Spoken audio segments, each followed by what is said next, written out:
Dark, suspenseful music swells, punctuated by the distant sound of a theatre curtain rising.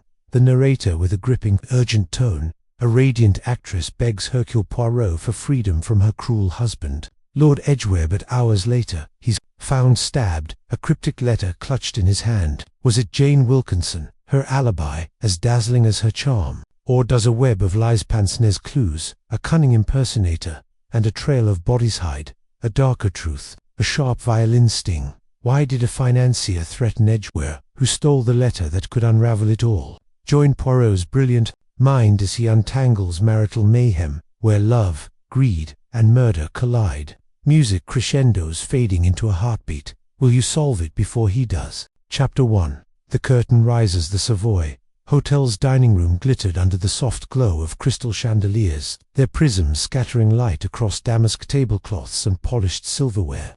It was a crisp autumn evening in 1933, and London's elite filled the room with a symphony of clinking glasses, murmured laughter, and the occasional trill of a society matron's voice. The air carried the faint perfume of jasmine and cigar smoke, mingling with the savory aroma of roasted pheasant and truffle sauce. At a corner table, discreetly positioned to observe, yet not be observed, sat Hercule Poirot, his small, immaculate frame clad in a tailored cream suit, his moustache waxed to a razor's edge. Beside him, Captain Arthur Hastings, ever the loyal companion, adjusted his cufflinks, his honest face creased with the mild discomfort of high society. Hastings whispered, leaning closer, "I say, isn't this a bit grand for a Tuesday? I'd have been just as happy with a pint at the Dog and Whistle." Poirot's green eyes twinkled with amusement, though his expression remained composed.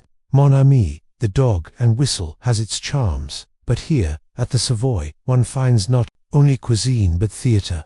Observe, Hastings, the stage is set, and the players, they perform." Hastings followed Poirot's gaze, scanning the room. A duchess in emerald silk held court near the grand piano, her laughter a touch too loud. A financier, his tie slightly askew, whispered urgently to a younger man with slicked back hair. And then, at a table near the center, a scene unfolded that drew Poirot's attention like a magnet to iron. Jane Wilkinson, the celebrated actress, radiant in a gold-sequined gown that shimmered like 1,000 tiny suns, leaned across her table, her dark eyes flashing with barely contained fury. Her companion, Lord George Edgware, a lean man with sharp cheekbones and a cold, aristocratic air, sat rigid, his fingers drumming on the stem of a wineglass. Jane's voice, though low, carried a venomous edge that cut through the room's hum. "George, you will give me that divorce," she hissed, her American accent sharpened by anger. "I've waited long enough, and I won't be chained to you forever. I'm marrying Merton, whether you like it or not." Edgware's lips curled into a thin, mirthless smile. "My dear Jane, you forget yourself. I am not one of your stagehands to be ordered about. The answer is no. You remain Lady Edgware's wife until I say otherwise." Jane's hand tightened on her fork, her knuckles whitening. For a moment, Hastings thought she might hurl it across the table. Instead, she leaned closer, her voice dropping to a dangerous whisper. "You're a fool, George. If you won't let me go, I'll find a way to be rid of you. Mark my words." The threat hung in the air, sharp as a blade, before Jane rose, her gown catching the light like a cascade of molten gold. She swept out of the dining room, leaving a trail of stunned glances in her wake. Edgware, unmoved, sipped his wine, his eyes glinting with something dark, amusement perhaps, or defiance. Hastings let out a low whistle. "Good heavens, Poirot, did you hear that?" She practically threatened to murder the man. Poirot's mustache twitched, a sign of his mind's rapid motion. "Precisement, Hastings. The words of Mademoiselle Wilkinson, they are not mere theatrics. There is passion there, yes, but also calculation. And Lord Edgware is calm. It is not the calm of innocence. We have witnessed the opening act of a drama most intriguing." Hastings frowned, his brow furrowing. "You don't think she'd actually do it, do you? I mean, Jane Wilkinson, she's the darling of the West End. All those romantic roles, that dazzling smile, surely it's just talk." Poirot's smile was enigmatic. "The stage, mon ami, is where truths are hidden in plain sight. Mademoiselle Wilkinson is an actress of great skill, but even the finest performance cannot conceal the heart's intent. We shall see." The evening passed in a whirl of claret and conversation, but Poirot's attention remained fixed on the memory of Jane's words. As they left the Savoy, the London night enveloped them, its fog curling around street lamps like ghostly fingers. The clip-clop of a hansom cab echoed on the Strand, and Poirot paused, his cane tapping the pavement thoughtfully. "Hastings," he said, "tomorrow we shall call upon Mademoiselle Wilkinson. Her words, they linger in the air like the scent of danger. I, Hercule Poirot, must know more." The next morning, London awoke to a drizzle that painted the cobblestones a slick, shimmering black. Poirot and Hastings navigated the bustling streets of Mayfair, their umbrellas bobbing through a sea of bowler hats and fur-trimmed coats. Jane Wilkinson's flat, a chic residence on Park Lane, was a study in opulence. Marble floors, gilded mirrors, and a grand piano draped with a silk shawl. Jane received them in a sapphire dressing-gown, her dark hair tumbling in loose waves, her smile as radiant as if the Savoy's altercation had never occurred. "Monsieur Poirot," she exclaimed, her voice warm with theatrical charm, "and Captain Hastings, what a delight! To what do I owe this visit? Surely you're not here to critique my latest performance?" Poirot bowed, his manner impeccable. "Mademoiselle, your performances are beyond critique, but I am here on a matter most delicate. Last evening, at the Savoy, I could not help but overhear your discussion with Lord Edgware. You spoke of a divorce, and of, how shall I say, a desire to be free of him." Jane's smile faltered, but only for a moment. She sank onto a velvet chaise, gesturing for them to sit.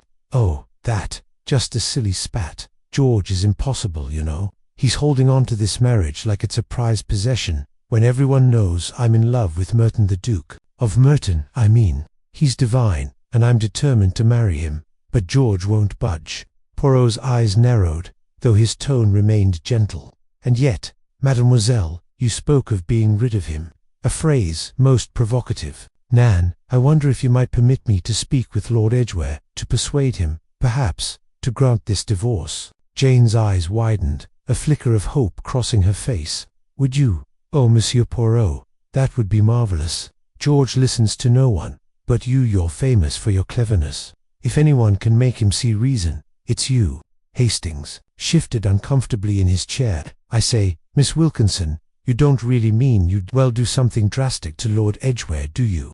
Jane laughed, a bright tinkling sound that filled the room. "Drastic? Oh, Captain, you're too sweet. It's just talk, you know. I'd never harm George, though I could strangle him sometimes. No, I just want my freedom, and I'm sure Monsieur Poirot can sort it all out." Poirot rose, his cane tapping lightly. "Very well, mademoiselle. I shall visit Lord Edgware this afternoon. But I must ask, have you spoken to anyone else of this matter? Friends, perhaps, or confidants?" Jane hesitated, her fingers toying with the silk shawl. "While I might have mentioned it to Carlotta Adams, the American actress, she's a dear friend, and she does the most uncanny impression of me, but no one else, really. It's not the sort of thing one broadcasts." Poirot's moustache twitched. "Merci, mademoiselle. We shall take our leave, but rest assured, the little grey cells of Hercule Poirot are already at work." As they stepped into the drizzle, Hastings glanced at Poirot. "She seemed genuine enough, Poirot. But that business about being rid of Edgware, it's unsettling, don't you think?" "Unsettling, yes," Poirot replied, his eyes scanning the street. "But what unsettles me more, mon ami, is the shadow I saw last night, watching Lord Edgware's house. A figure in a scarf, silent, but with purpose. We must tread carefully, for the stage is set for more than a divorce." Lord Edgware's mansion on Grosvenor Square was a fortress of Georgian elegance, its stone facade adorned with ivy and flanked by wrought iron gates. The butler, Alton, a stooped man with a face like weathered parchment, ushered Poirot and Hastings into a study lined with oak panels and leather-bound books. A portrait of a stern-faced woman, presumably Edgware's late mother, glowered from above the fireplace, her eyes following them across the room. Lord Edgware rose from a mahogany desk, his lean frame clad in a charcoal suit, his grey eyes cold as the November drizzle outside. "Monsieur Poirot," he said, his voice clipped and precise, "I've heard of your reputation. To what do I owe this visit?" Poirot bowed, his manner deferential yet probing. "Milord, I come on behalf of your wife, Lady Edgware Jane Wilkinson. She wishes for a divorce, to marry the Duke of Merton. She believes you are resistant to this request." Edgware's laugh was a sharp bark, devoid of warmth, resistant. Monsieur Poirot, you've been misled. I agreed to the divorce 6 months ago. I wrote to Jane, informing her my solicitors had drawn up the papers. She has no need to send a detective to plead her case. Hastings blinked, startled. 6 months ago, Bushy said. Poirot raised a hand, silencing his friend. This is most curious, milord. Mademoiselle Wilkinson gave no indication of such an agreement. She spoke with great passion, as if the matter were unresolved. May I see this letter? Edgware's eyes narrowed, but he opened a drawer and produced a carbon copy of a letter, dated April 1933. It was addressed to Jane, confirming his consent to the divorce and instructing her to contact his solicitor. The signature was unmistakable, its flourish matching the one on a framed deed above the desk. Most intriguing, Poirot murmured, his fingers tracing the paper's edge. And you have had no further communication with her since? None, Edgware said, his tone flat. Jane is a creature of impulse, Monsieur Poirot. She thrives on drama. I suspect she enjoys playing the martyr. But I assure you, I have no interest in prolonging our marriage. It was a mistake from the start. Poirot's gaze drifted to the window, where the drizzle had thickened into a steady rain. And yet, milord, last night at the Savoy, you seemed resolute in your refusal. Why? If the matter was settled, Edgware's jaw tightened, a flicker of irritation crossing his face, a moment of pique, nothing more. Jane's theatrics provoke me, and I may have spoken harshly to needle her, but the divorce is agreed. I have no reason to obstruct her. Poirot nodded, though his eyes betrayed a spark of doubt. Merci, milord. One final question. Have you noticed anyone watching your house? A figure, perhaps, in a scarf, lingering in the shadows. Edgware frowned, his fingers pausing on the desk. Now that you mention it, Alton mentioned seeing someone loitering near the gates last week. A woman, he thought, though it was dark. I dismissed it as a vagrant. Why do you ask? Poirot's smile was enigmatic. A detail, milord. Nothing more. The mind of Hercule Poirot, it collects such details, like pearls on a string. We shall not trouble you further. As they left the mansion, Hastings pulled his coat tighter against the rain. Poirot, this makes no sense. If Edgware agreed to the divorce, why is Jane so insistent? And that shadowy figure, what's that about? Poirot's cane tapped a rhythm on the wet pavement. The figure, Hastings, is a thread in a tapestry yet to be woven. As for Mademoiselle Wilkinson, either she lies or someone has intercepted her correspondence. We must investigate this. Carlotta Adams, the actress with the gift of mimicry. Her name, it dances in my mind like a melody of suspicion. The West End theatre district was alive with the hum of evening crowds, their umbrellas jostling as they hurried to catch the latest shows. Poirot and Hastings arrived at the Lyric Theatre, where Carlotta Adams was performing her one-woman show. Voices of the Stars. The marquee glowed with her name in bold red letters, and a poster depicted her in various guises. A prim governess, a sultry jazz singer, and, most strikingly, Jane Wilkinson, complete with her signature gold gown. Inside, the theatre was a cavern of crimson velvet and gilded balconies, the air thick with anticipation. Carlotta took the stage, her lithe figure draped in a simple black dress that transformed with each impersonation. Her Jane Wilkinson act was uncanny. The tilt of the head, the husky laugh, the flutter of lashes, all perfect. Hastings leaned forward, mesmerized, but Poirot's eyes remained sharp, studying not just the performance but the woman behind it. After the show, they were ushered backstage to Carlotta's dressing room, a cluttered space filled with wigs, makeup pots, and a mirror framed with light bulbs. Carlotta, now in a silk kimono, greeted them with a warm smile, though her eyes held a wary edge. Monsieur Poirot, Captain Hastings, she said, her American accent crisp. I'm flattered by the visit. Did you enjoy the show? Most impressive, Mademoiselle, Poirot said, his bow precise. Your talent for mimicry, it is extraordinary. Your portrayal of Lady Edgware Jane Wilkinson, it is as if she stood before us.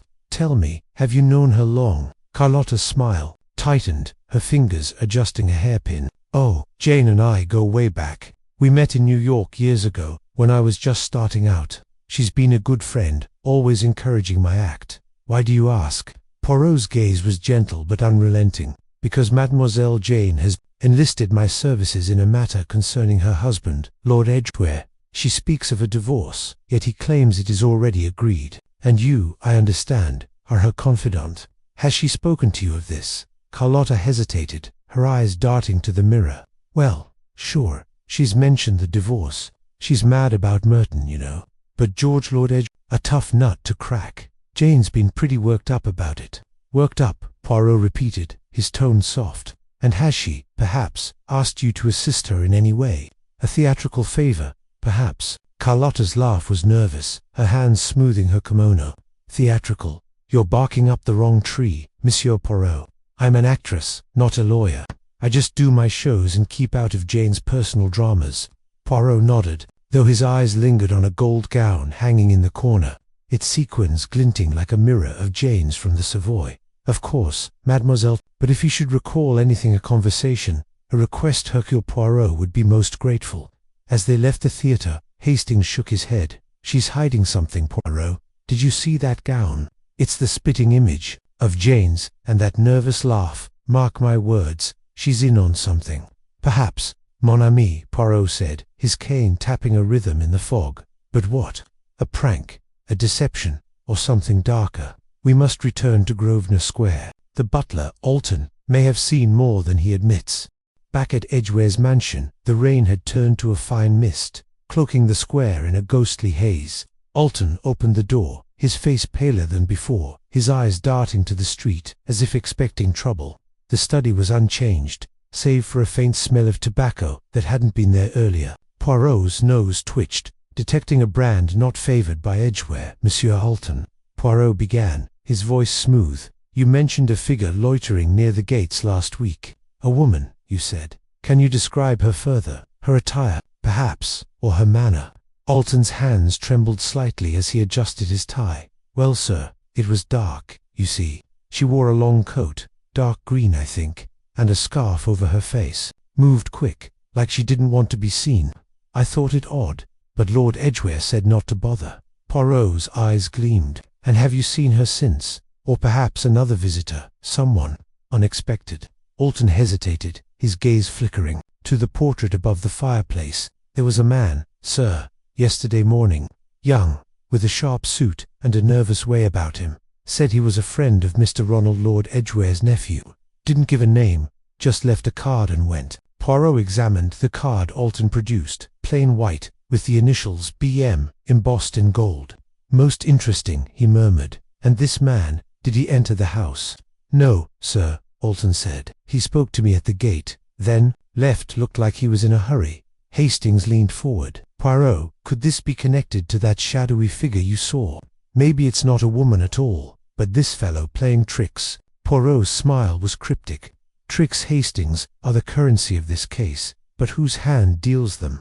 We must meet this Ronald Marsh, the nephew. His name, it emerges like a shadow in the fog." Ronald Marsh's flat in Soho was a stark contrast to Edgware's grandeur, a cramped, smoky space, cluttered with manuscripts, empty gin bottles, and cigarette stubs. Ronald, a lanky man in his late 20s with dishevelled hair and a boyish grin, greeted them with a mix of charm and wariness. His tweed jacket was rumpled, and his eyes were bloodshot, as if sleep had been a stranger. "Monsieur Poirot, Captain Hastings," he said, offering a shaky handshake. "Didn't expect a detective in my humble abode. What's this about? Uncle George giving you trouble?" Poirot's gaze swept the room, noting a typewriter with a half-finished script. "Monsieur Marsh, we are here concerning your uncle, Lord Edgware, and his wife. There is a question of a divorce, and a disturbance last night, outside his home. You are his heir, are you not?"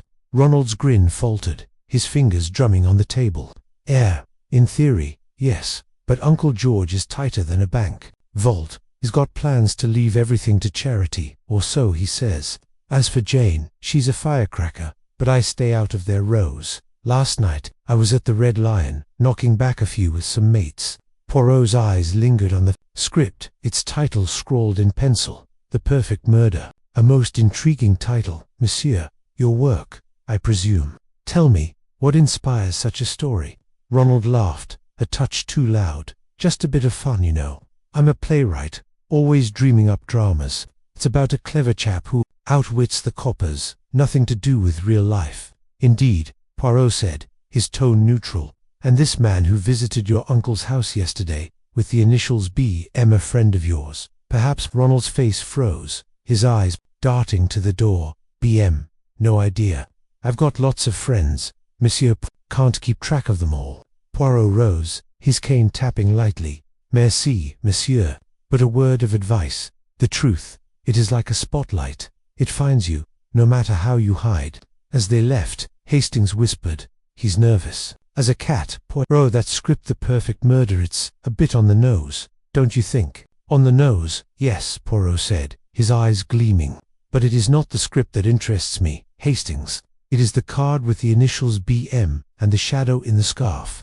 They are threads, mon ami, and soon they will weave a pattern.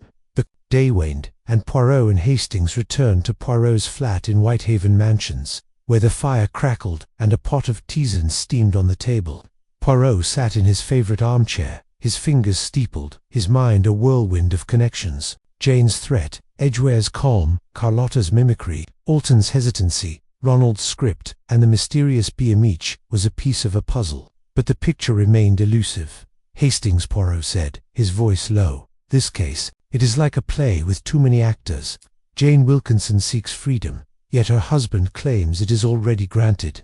Carlotta Adams, with her gift of voices, knows more than she admits. Ronald Marsh, he hides behind his charm, and this BM, he is a shadow within a shadow. And then, there is the figure I saw, watching Edgware's house. Hastings sipped his tea, his brow furrowed. You think it's all connected, don't you? But what's the motive? Jane wants the divorce, but if Edgware's already agreed, why the fuss? And Ronald, do you think he's plotting something? Poirot's smile was faint. Motive, Hastings, is the heart of the matter. Love, greed, revenge, these are the fuels of murder. But we have no murder yet, only the scent of it. Tomorrow, we shall visit Inspector Japp. He may know of this BM, or of other shadows in Lord Edgware's circle. As the firelight danced on the walls, Poirot's mind raced, piecing together the fragments. The curtain had risen on a drama of deception, and he sensed the first act was nearing its close. But the stage was set for darker scenes, and Poirot, with his little grey cells, was determined to unmask the player before the final bow. Chapter 2. The Lord's Consenther. Morning mist clung to London's streets like a reluctant guest, swirling around the cobblestones of Mayfair as Hercule Poirot and Captain Hastings stepped from their taxi. The air was crisp, laced with the faint scent of coal smoke and autumn leaves, and Poirot adjusted his immaculate Homburg hat, his gloved fingers precise as ever. Hastings, bundled in a tweed overcoat, glanced up at the imposing facade of Lord Edgware's mansion, its Georgian columns looming like sentinels. Quite the fortress, a Poirot, Hastings said, his breath visible in the chill. Makes you wonder what kind of man barricades himself behind such grandeur. Poirot's mustache twitched, a faint smile playing beneath it. The exterior, mon ami, is but a mask. It is the interior, the man himself, that interests Poirot. Come, let us meet this Lord Edgware, and discover why Mademoiselle Jane Wilkinson is so desperate to escape him. They ascended the marble steps, and Hastings rapped the brass knocker, its echo swallowed by the vastness within. The door creaked open, revealing a butler whose face was as unyielding as the stone walls. His eyes, pale and assessing, flickered over Poirot's diminutive figure before settling on Hastings. Double quotes Mr. Poirot, and Captain Hastings, I presume.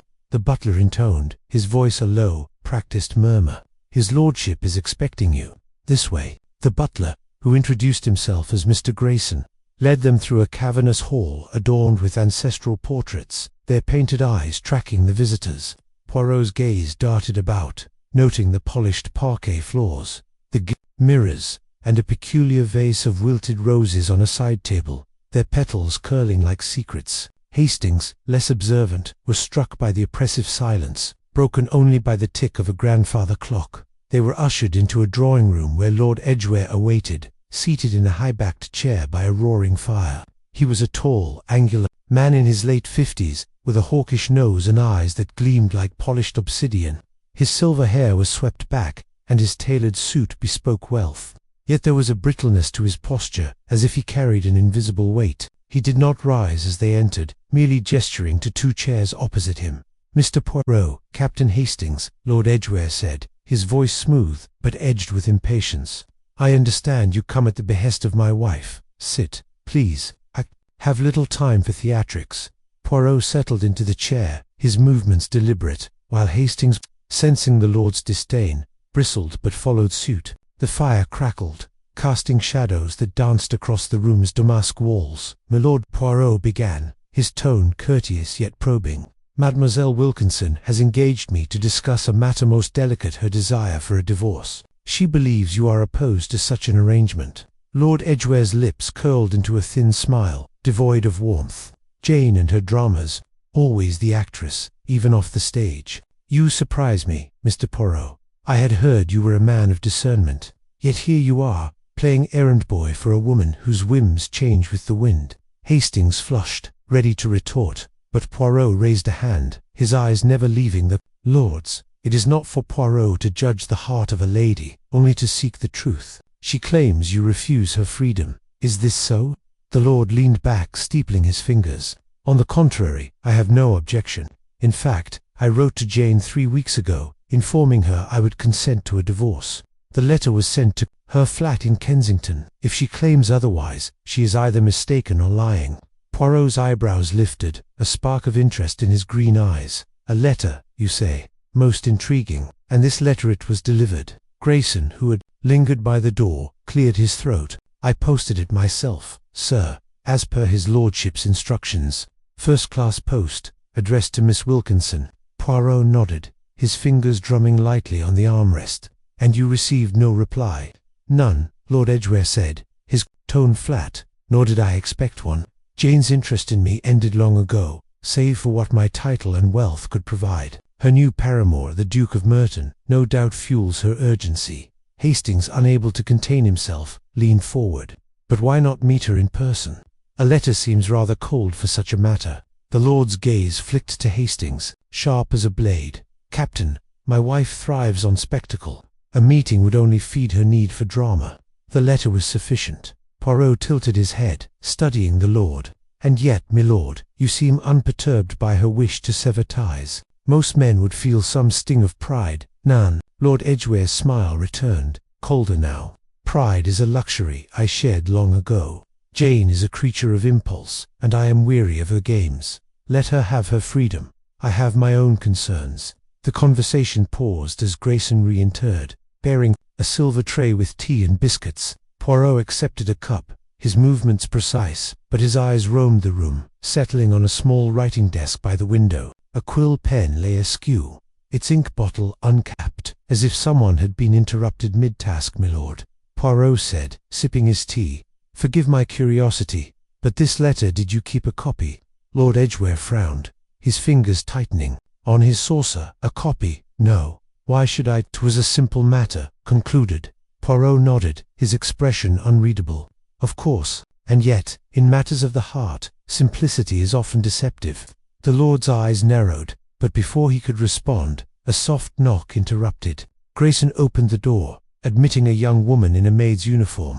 Her face was pale, her hands twisting nervously in her apron. "Begging your pardon, my lord," she said, her voice trembling. "There's a gentleman at the gate, insisting on seeing you. Says it's urgent, about a debt." Lord Edgware's face darkened. "Tell him I'm occupied. And, Mary, see to it he leaves quietly."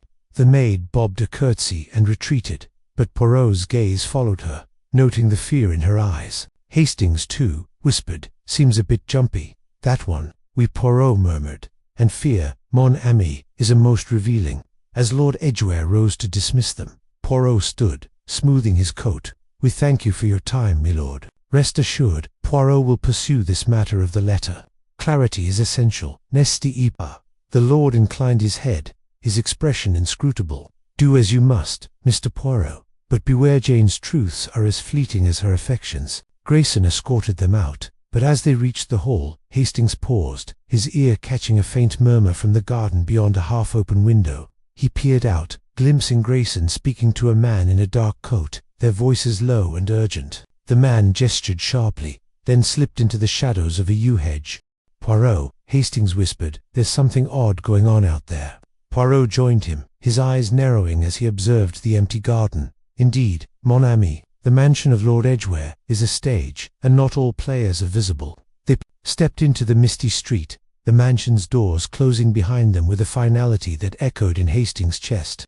Poirot walked briskly, his cane tapping the pavement, his mind clearly racing. "That letter, Poirot," Hastings said, hurrying to keep pace. "If Edgware sent it, why hasn't Jane mentioned it? She seemed so desperate last night." Poirot's eyes gleamed. "Precisely, Hastings. The letter is the key, but to what lock? Did it reach its destination? Was it intercepted? Or does Mademoiselle Wilkinson play a deeper game?"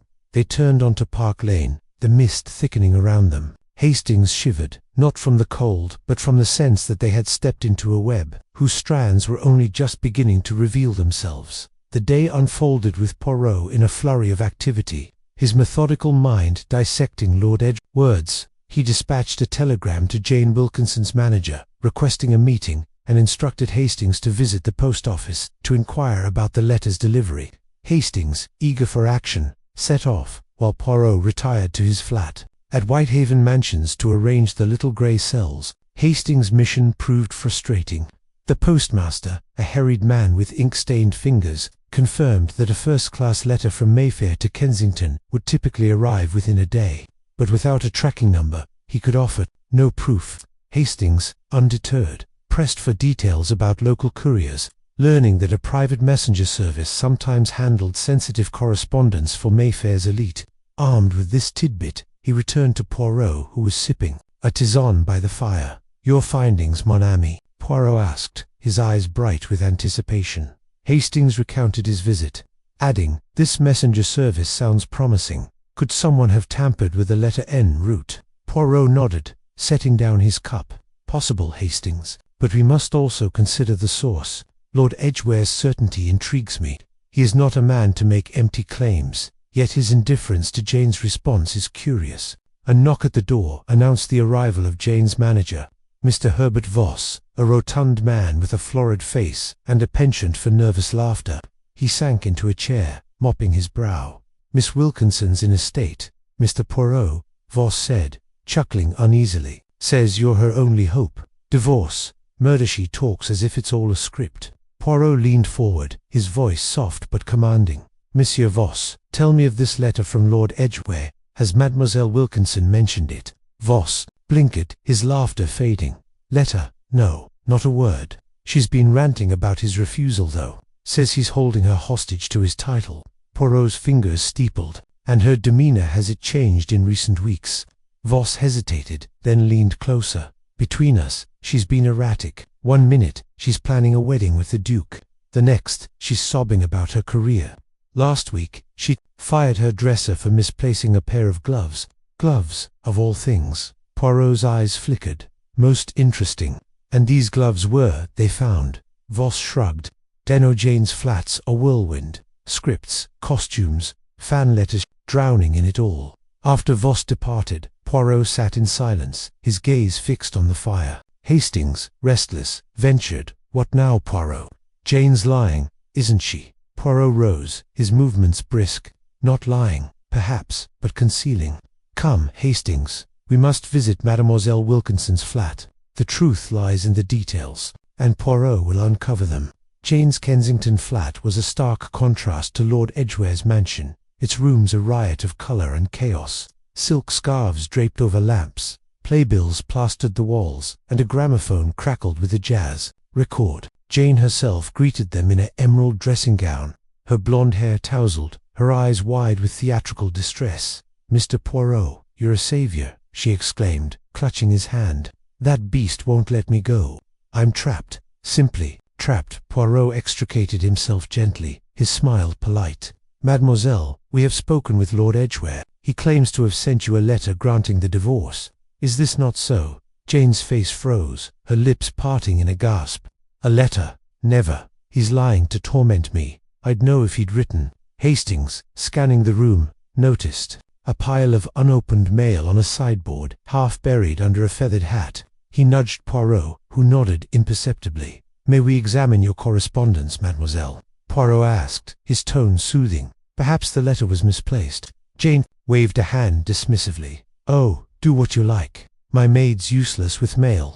I'm too busy learning lines." As Jane poured herself a gin, Poirot and Hastings sifted through the letters, bills, fan notes, invitations, but no letter from Lord Edgware.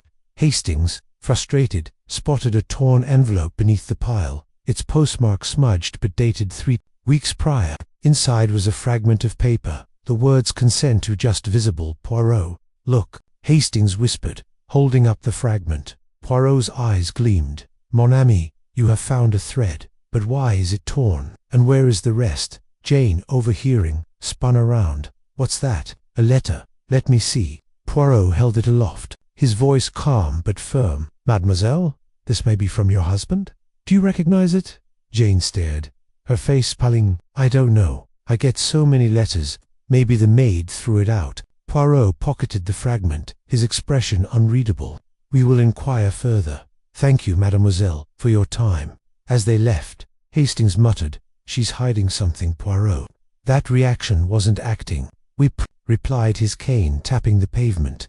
But what? Fear, guilt, or something more? The day waned, and Poirot's inquiries led them to a small courier office in Mayfair, where a clerk confirmed that Lord Edgware occasionally used their service. For sensitive mail. The clerk, a wiry youth named Tommy, recalled delivering a letter to Jane's flat 3 weeks ago, handed directly to a maid. "She was new," Tommy said, scratching his head. "Nervous type. Dropped a letter when I gave it to her, then snatched it up like it was gold." Poirot thanked him, his mind racing. Back at Whitehaven Mansions, he spread the envelope fragment on his desk, studying it under a magnifying glass. "Hastings," he said, "this paper is of fine quality, like that in Lord Edgware's desk. And the ink note, the faint blue hue, it matches the quill we saw." Hastings nodded, catching Poirot's excitement. So the letter was real. But why tear it?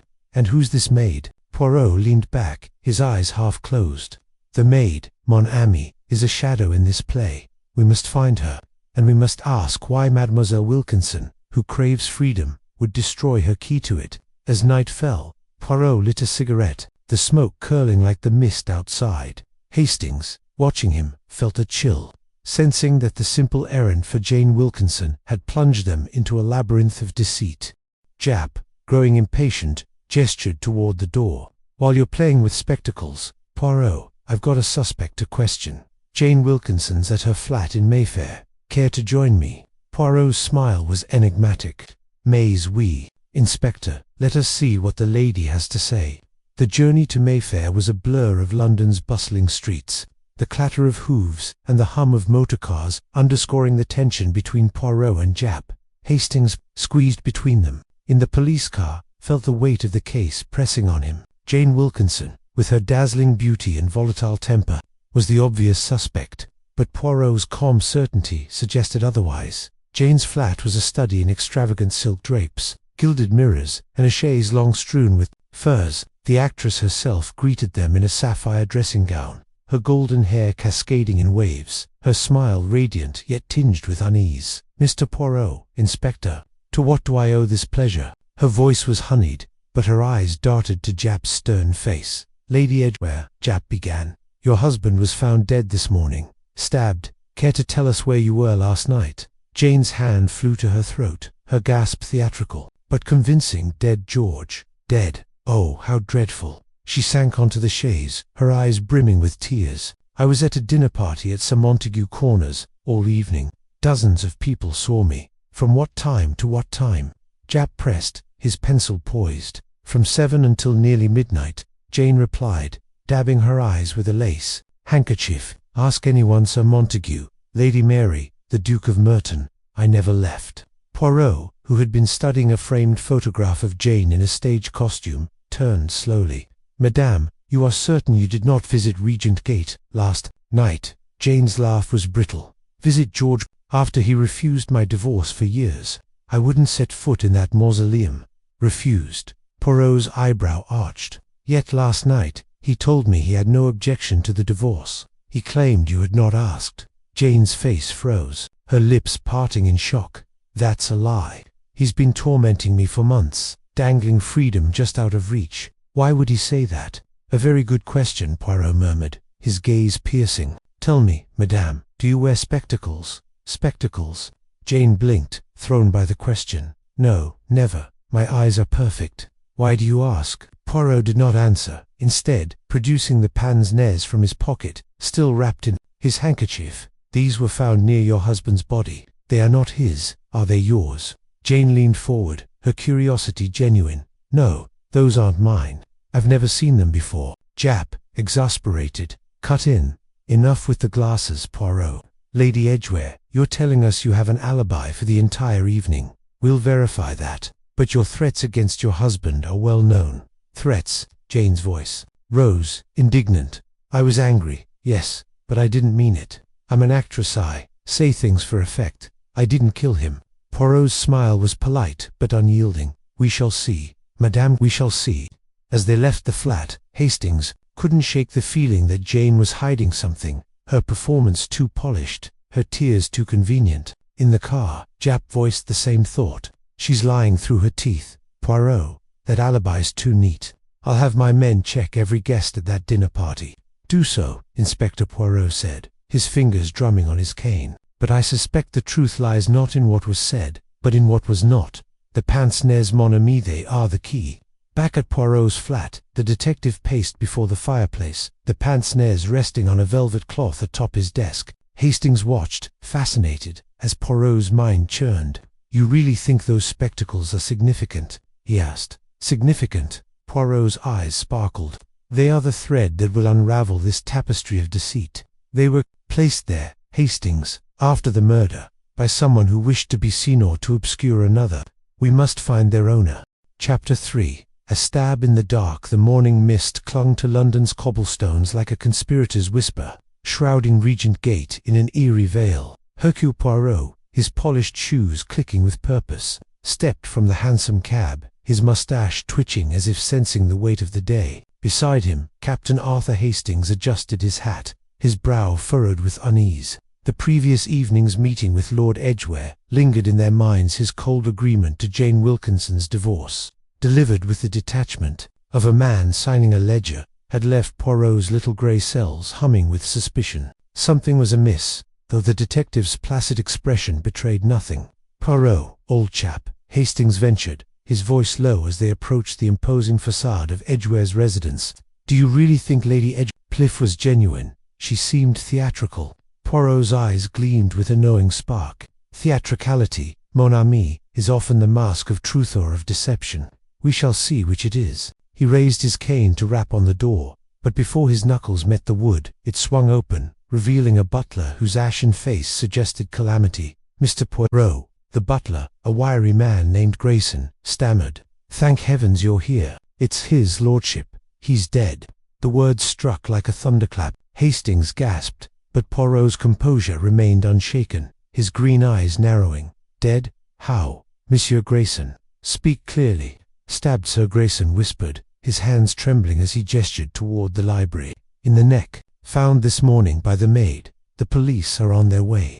Poirot's lips pursed, and he strode past the butler, his small frame radiating authority. Hastings followed, his heart pounding as they crossed the marble foyer, its opulent chandelier casting fractured light across portraits of stern Edgware ancestors. The library door stood ajar, and a faint metallic scent hung in the air, blood, unmistakable and chilling. Inside, the scene was a tableau of tragedy. Lord Edgware slumped in a high-backed leather chair behind his mahogany desk, his head lolling to one side. A thin trickle of crimson stained his starched collar, pooling on the Persian rug beneath.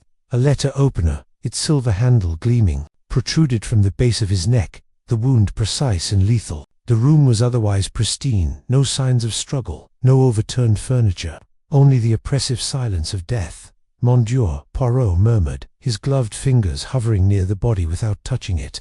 A single strike, clean and deliberate, the work of one who knew exactly where to aim. Hastings swallowed hard, his eyes darting around the room. But who, Poirot, and why? "He agreed to the divorce only last night." "Precisement," Poirot replied, his voice soft but laced with intensity. "The timing, it is no coincidence. We must learn who was here, what was said, and what was seen." He knelt, inspecting the rug, then rose to examine the desk, where papers lay neatly stacked, undisturbed, except for a single sheet, slightly askew, a bill of sale for a rare manuscript, dated the previous week, before Hastings could respond. Heavy footsteps announced the arrival of Inspector Japp, his weathered face grim as he ducked under the doorframe. "Poirot, you're here already. Figures you'd sniff out trouble like a bloodhound. What's your take on this mess?" Poirot's mustache twitched. "A mess, Inspector Nan. This is no mess. It is a puzzle, meticulously arranged. Observe the wound is precise, the weapon left in place. The killer wished us to see their work." Japp grunted, scribbling in his notebook. "Right. And the prime suspect's no surprise. Jane Wilkinson, Lady Edgware herself, was heard threatening to get rid of him at that fancy gala last week. Half of London society heard her. Motives clear as day." "Perhaps too clear," Poirot mused, his gaze drifting to a small object glinting on the floor near the desk, a pair of pince-nez spectacles, their delicate gold rims catching the morning light. He retrieved them with a handkerchief, holding them aloft like a jeweler examining a gem.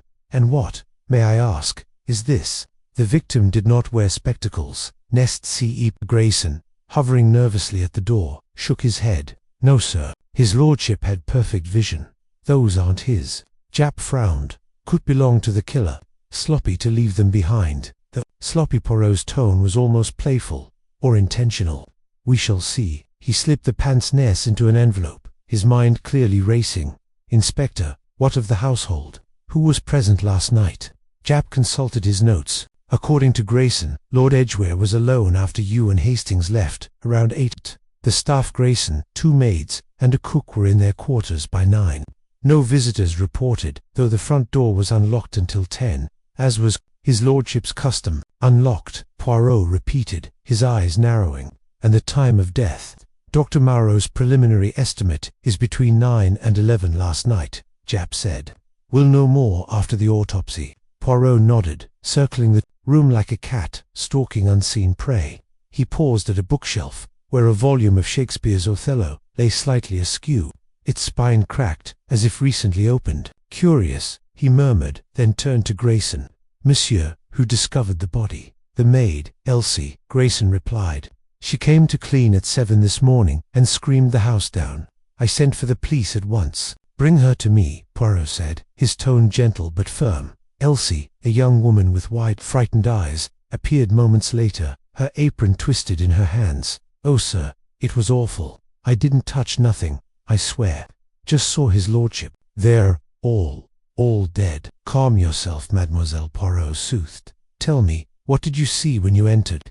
Every detail, no matter how small." Elsie sniffled, her voice trembling. "The room was dark, sir, except for the lamp on the desk. His lordship was just sitting there, like he was asleep. But then I saw the blood. I didn't notice nothing else, honest." Poirot's eyes softened, but his questions were relentless. "The pince-nez, mademoiselle, did you see them on the floor?"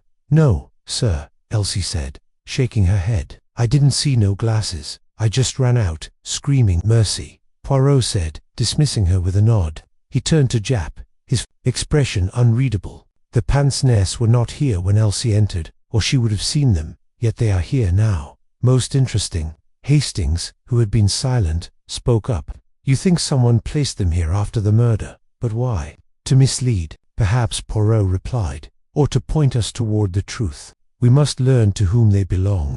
"Mr. Poirot, Captain Hastings," she said, gesturing to a cluttered sitting room filled with books and manuscripts. "I assume this is about Lord Edgware. A terrible business." "Oui, mademoiselle," Poirot said, settling into a worn armchair. "We seek to understand the events of last night's dinner party." "You were there, Nan?" Dr. Marsh nodded, her hands folded tightly in her lap. "I was. A rare social outing for me. I prefer my books to society." Poirot's gaze was gentle, but piercing. "And do you wear glasses, mademoiselle? Pince-nez, perhaps?" Her eyes widened, just for a moment, before she regained her composure. "I do, occasionally, for reading, but I didn't wear them last night." "Why do you ask?" Poirot produced the pince-nez, holding them delicately. "These were found at Lord Edgware's mansion, near his body. They are yours, are they not?" Dr. Marsh's face paled, but she shook her head. "No, Mr. Poirot. I lost my pince-nez weeks ago. Those can't be mine." Hastings, unable to contain himself, blurted, "Lost. That's convenient, isn't it? Were you at Edgware's house last night?" Dr. Marsh's lips thinned. "I was at the dinner party, as I said. I never left. Ask anyone. Poirot's smile was disarming. We shall, mademoiselle. But tell me, what was your impression of Jane Wilkinson? She is, how you say, a star who commands attention.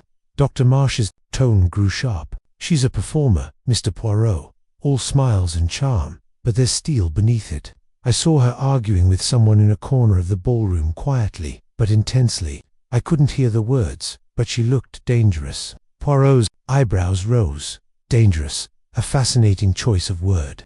And who was this other person? I didn't recognize them, Dr. Marsh said quickly. It was dark, and I wasn't close.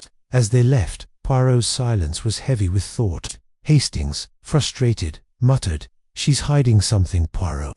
Those glasses are hers. I'd bet my hat on it." "Perhaps, mon ami," Poirot said, his voice soft. "But the truth is like a mosaic. Each piece must fit perfectly. Dr. Marsh is a piece, yes, but not the whole picture." The investigation took a new turn at Scotland Yard, where Japp had gathered the guest list and witness statements.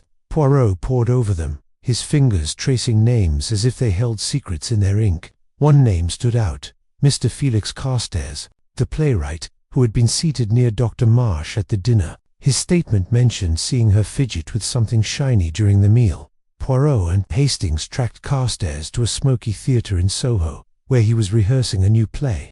The man was flamboyant, his voice booming with theatrical flair, but his eyes darted nervously when Poirot mentioned the pince-nez glasses. "Oh, I don't recall anything specific," Carstairs said, waving a hand.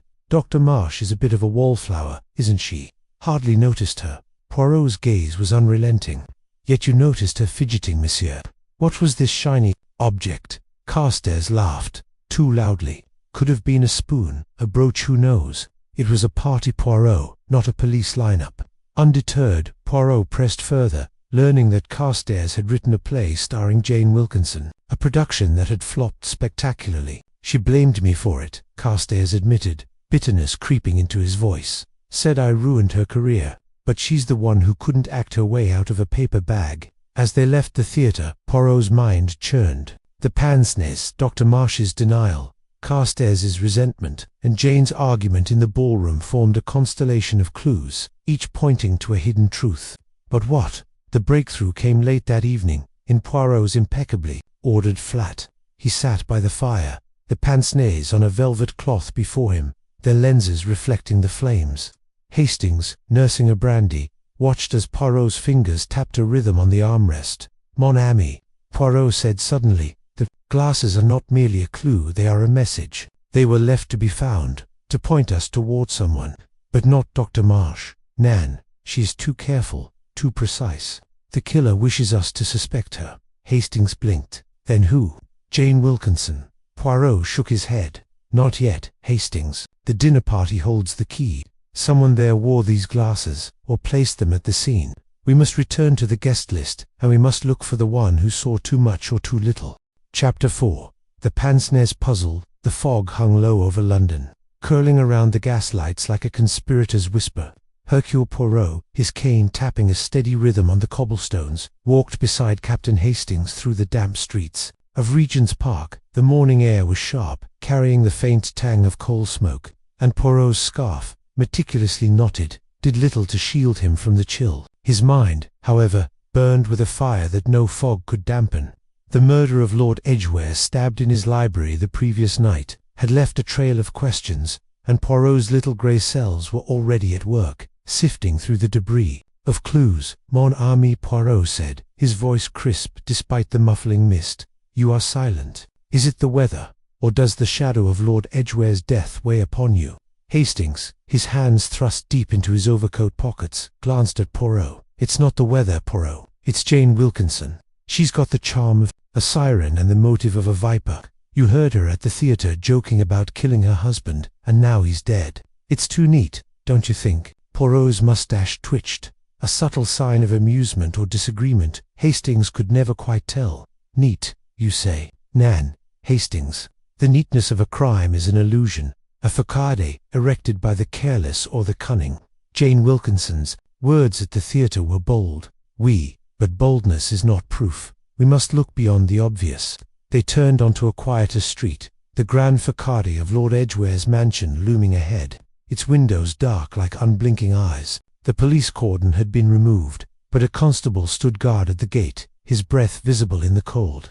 Chief Inspector Japp had summoned Poirot to the crime scene once more, claiming a new discovery. Poirot, ever skeptical of Japp's haste, had agreed to come, if only to ensure no detail was overlooked. Inside, the mansion's opulence was undimmed by tragedy. The entrance hall gleamed with polished marble, and a chandelier cast fractured light across the walls. Japp awaited them in the library, where Lord Edgware's body had been found. Slumped over his desk, a dagger buried in his chest. The room smelled of old books and wax polish, but the air carried a heavier weight. Death lingered here, unapologetic. Poirot, Japp's voice boomed as they entered. He stood by the desk, his broad shoulders hunched, as he examined something small. In his gloved hand, "Glad you're here. We've got something odd. Found it this morning, tucked under the rug near the body." Poirot's eyes gleamed. "Odd, you say? Bon, the odd is often the key." He approached, his movements precise, as if the room itself were a puzzle to be navigated.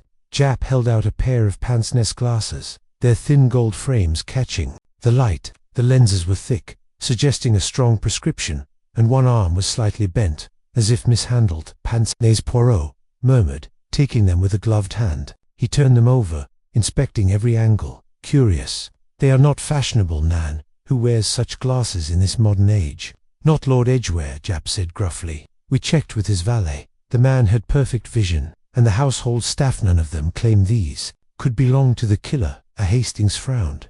"But why leave them behind? A murderer wouldn't be so careless." Poirot's smile was enigmatic. "Or perhaps, mon ami, they were left with purpose. A clue, a misdirection, or a mistake. We shall see." He held the glasses to the light, noting a faint scratch on one lens. "These are not new. They have been worn, cherished perhaps. We must discover their owner." Japp snorted. "You and your theories, Poirot." "I say there, nothing. Probably dropped by some guest weeks ago. My money's still on Jane Wilkinson. She was at that dinner party." "Yes, but alibis can be faked. She's got motive up to her ears." Poirot's gaze sharpened. "Motive, oui, but evidence. That is another matter. Tell me, Japp, what do we know of this dinner party?" "Jane Wilkinson was seen by many, Nan." Japp nodded, pulling a notebook from his pocket. 12 witnesses, all high society. Lords, ladies, even a diplomat. They swear Jane was there from 8 till midnight, laughing and drinking champagne.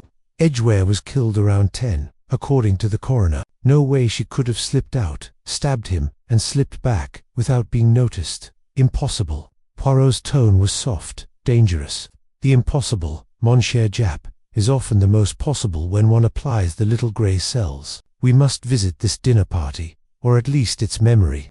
The trio left the library, Poirot clutching the pince-nez in a silk handkerchief. As they stepped into the fog once more, Hastings couldn't shake the feeling that those glasses held a secret far greater than their unassuming appearance suggested. Poirot, he knew, was already weaving a tapestry of possibilities, each thread a step closer to the truth. The Mayfair townhouse, where Jane Wilkinson's dinner party had taken place, was a vision of elegance, its white stone facade glowing under the midday sun. The fog had lifted, revealing a crisp autumn sky, and Poirot's polished shoes clicked on the pavement as they approached.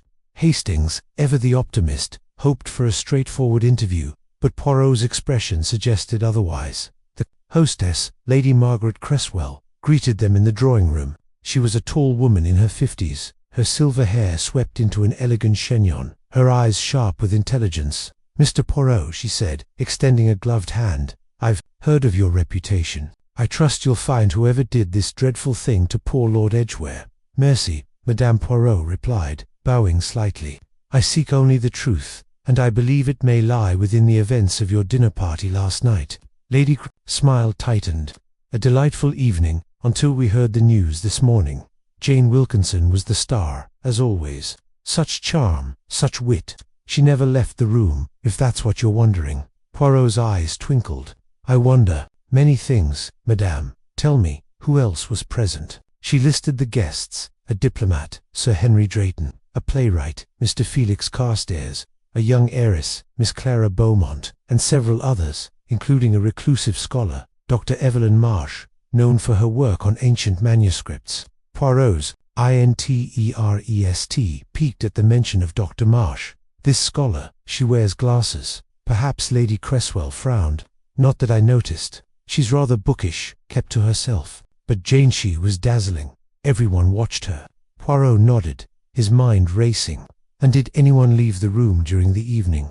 A moment, perhaps to fetch a shawl or make a telephone call. No one, Lady Cresswell said firmly. We were all together, dining, then dancing in the ballroom. The servants can confirm it. Hastings leaned forward. But surely someone could have slipped out unnoticed. It was a crowded party, wasn't it? Lady Cresswell's eyes narrowed. Captain Hastings, my staff are impeccable. They would— noticed Poirot interjected smoothly. Of course, madame, but permit me to speak with your staff, and perhaps the guests. The smallest detail may illuminate the shadows. Reluctantly, Lady Cresswell agreed, summoning her butler, Mr. Grayson, a gaunt man with a perpetually furrowed brow. Grayson confirmed the guests' accounts. Jane Wilkinson had been the center of attention, never leaving the dining room or ballroom. But when Poirot asked about Dr. Evelyn Marsh, Grayson hesitated. She was quiet, sir, he said. Kept to the edges of the room. I did see her adjust her spectacles once. Now that you mention it. Pince-nez, I believe. Poirot's heart quickened, though his face remained impassive. Spectacles, you say? Most interesting. And did she leave the room at any point? Grayson shook his head. Not that I saw, sir. But the ballroom was lively, dancing, music. It's possible someone could have stepped out briefly. As they left the townhouse, Poirot held the pince-nez up to the sunlight once more. Hastings, mon ami, these glasses are no mere trinket. They belong to someone who was at that dinner party, someone who may have seen nor done more than they admit. The trail led to Dr. Evelyn Marsh's modest flat in Bloomsbury, a stark contrast to the opulence of Mayfair. The building was old, its staircase creaking underfoot, and the air smelled of ink and aged paper. Dr. Marsh, a woman in her late 40s with sharp cheekbones and a guarded demeanor, welcomed them with polite reserve. Chapter 5. The impersonator's art. The London evening draped itself over the city like a velvet curtain, the gaslights flickering in a delicate dance against the encroaching dusk. Hercule Poirot, his impeccable black suit pressed to perfection, adjusted his silver-tipped cane as he and Captain Hastings stepped out of their hansom cab onto the cobblestones of Shaftesbury Avenue. The air carried the faint tang of coal smoke and the distant hum of theatre-goers spilling from nearby. Their destination was a modest yet elegant venue, the Lyceum Theatre, where Carlotta Adams, the celebrated American actress, known for her uncanny impersonations, was performing her one-woman show. Hastings, ever the enthusiast for the stage, practically bounced on his heels. I say, Poirot, this ought to be a treat. They say Carlotta Adams can mimic any one politician's royalty, even our dear Jane Wilkinson. Quite the talent, eh? Poirot's mustache twitched, a subtle signal of his amusement. Talent, mon ami, is a double-edged sword. To imitate is to understand deeply, but also to deceive. Tonight, we observe not just the performance, but the performance. Her art may hold the key to our puzzle. The puzzle, of course, was the murder of Lord Edgware, stabbed in his library mere days ago, with Jane Wilkinson, his estranged wife, as the prime suspect. Yet Jane's alibiding with a dozen witnesses at the Savoy seemed unbreakable. Poirot's suspicions, however, had snagged on a fleeting detail, a waiter's hesitation when confirming Jane's presence. It was a thread, delicate but persistent, leading them to Carlotta Adams, whose mimicry of Jane was the talk of London's gossip circles. Inside the Lyceum, the auditorium buzzed with anticipation. The crowd was a mix of society's elite and curious commoners, all eager for Carlotta's spectacle. Poirot and Hastings settled into their plush seats, the detective's keen eyes scanning the room. He noted the glittering tiaras, the whispered speculations, and the faint scent of lavender perfume wafting from a lady nearby. His mind, however, was elsewhere, piecing together the fragments of a case that refused to align.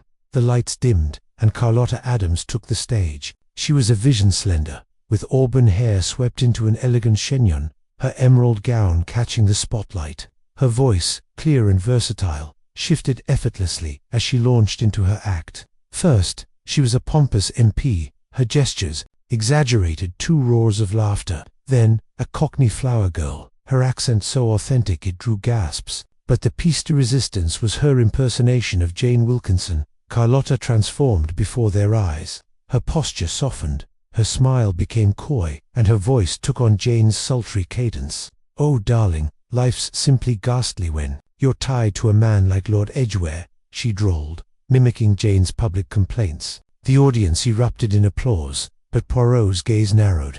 The imitation was flawless to flawless. Every gesture, every inflection, was a mirror of Jane. Could such precision be mere coincidence? Hastings leaned over, whispering, "Good heavens, it's like Jane herself is up there. Do you think she could have, played a part that night?" Poirot's finger tapped his temple. "Patience, Hastings. We must see the woman behind the mask." After the performance, Poirot arranged a meeting with Carlotta through a mutual acquaintance, a theatre manager who owed him a favor. Backstage, the air was thick with the scent of grease paint and roses from admirers' bouquets. Carlotta, now in a simple silk robe, greeted them with a warm smile. Her American accent was soft, disarming, but Poirot noted a flicker of wariness in her hazel eyes. "Monsieur Poirot, Captain Hastings, what an honor," she said, gesturing to 2 chairs in her cramped dressing room. "I hope you enjoyed the show." "Magnificent, mademoiselle," Poirot replied, bowing slightly. "Your talent for mimicry is, how you say, extraordinaire. Your Jane Wilkinson was particularly convincing." Carlotta laughed, a light, musical sound. "Oh, Jane's a dream to impersonate. She's all charm and drama, perfect for the stage. I've studied her for months, her mannerisms, her voice. It's all in the details." "Indeed," Poirot said, his tone measured. "And such details, they require observation, perhaps even proximity to the subject." Carlotta's smile faltered, but only for a moment. "Well, I've seen her perform, of course. And those society columns there full of Jane. One picks things up." Hastings, eager to contribute, jumped in. "You must meet a lot of interesting people, Miss Adams. Ever cross paths with Lord Edgware himself?" The question was blunt, and Poirot shot Hastings a glance. Carlotta's fingers tightened around a silver cigarette case on her dressing table. "Lord Edgware, no, never had the pleasure. I keep to the stage, not the aristocracy." Poirot nodded, but his mind was racing. Her denial was too quick, her posture too rigid. He changed tack, adopting a genial tone. "Tell me, mademoiselle, have you performed your Jane Wilkinson act recently, perhaps privately, for a select audience?" Carlotta's eyes widened, then narrowed. "Privately? I'm not sure what you mean, Monsieur Poirot. My performances are public, as you saw tonight."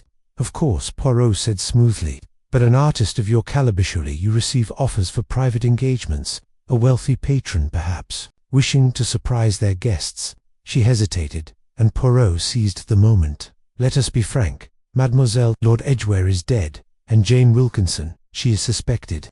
Yet she was elsewhere when the crime occurred. Your talent, it could create confusion." Nan Carlotta stood, her robe swishing. "Are you suggesting I impersonated Jane to help someone murder her husband? That's absurd." "Absurd, perhaps," Poirot said, unruffled. "But the little grey cells, they wonder, and they do not rest until they know." The room fell silent, the tension thick as fog. Carlotta lit a cigarette, her hand steady but her gaze distant. "I'm an actress, Monsieur Poirot. I entertain. I don't get mixed up in murders." Poirot rose, tipping his hat. "Then we shall trouble you no further for now. But a word of advice, the truth. It has a way of stepping into the spotlight." As they left the theatre, Hastings was practically vibrating with excitement. "I say, Poirot, she's hiding something. Did you see how she reacted when you mentioned private performances?" "Oui, mon ami," Poirot said, his eyes gleaming. "Miss Adams is a puzzle within a puzzle. Her art is her weapon, but who wielded it?" The next morning, Poirot and Hastings visited Carlotta's modest flat in Bloomsbury, hoping to catch her off guard. The landlady, a stout woman with a penchant for gossip, let them in, muttering about Carlotta's late-night visitors. "Always Cumin and Goyne, that one. Fancy types, too. Not sure what an actress needs with all that secrecy." Inside, the flat was a study in contrasts. Elegant furniture clashed with stacks of scripts and costume sketches. Poirot's eyes darted to a photograph on the mantel, a younger Carlotta with an older man, both smiling in a New York theatre lobby. "Her father, perhaps," Hastings suggested. "Perhaps," Poirot murmured, but his attention was drawn to a locked desk drawer. With a deft flick of a hairpin procured from the landlady, he opened it, revealing a bundle of letters. One, written in a hurried hand, caught his eye. "Meet me at the Savoy, 8 p.m. Wear the emerald gown. You know who." Hastings gasped. "The Savoy? That's where Jane was the night of the murder." "Precisement," Poirot said, slipping the letter into his pocket. "But who is you know who? We must tread carefully, Hastings. The stage is set, but the players remain in shadow." Their investigation led them to a smoky jazz club in Soho, where Carlotta was rumored to meet her mysterious contacts. The club was a kaleidoscope of sound and color. Saxophones wailed, couples swayed, and cigarette smoke curled like specters. Poirot, looking distinctly out of place in his pristine suit, spotted Carlotta at a corner table, laughing with a man in a tailored overcoat. His face was obscured, but his gestures were sharp, commanding. Poirot and Hastings lingered at the bar, observing. The man handed Carlotta an envelope, which she tucked into her purse with a quick glance around. "A payment, perhaps," Hastings whispered. "Or a promise," Poirot replied. "We must learn who this man is." Their chance came when Carlotta excused herself, leaving the man alone. Poirot approached, his demeanor disarming. "Pardon, monsieur, but I could not help but admire your companion's talent. Miss Adams, she is a marvel." The man, startled, revealed a sharp jawline and cold blue eyes. "She's something, all right, but I don't know you, sir, and I don't care to." He stood abruptly and left, his coat flapping like a raven's. Wings undeterred, Poirot followed a new lead, a costume shop Carlotta frequented. The proprietor, a wiry man with ink-stained fingers, confirmed Carlotta had rented an emerald gown identical to Jane Wilkinson's signature dress. Said it was for a private gig, he admitted. Paid double to keep it quiet. The pieces were falling into place, but Poirot needed more. He arranged a second meeting with Carlotta, this time at a quiet tea shop.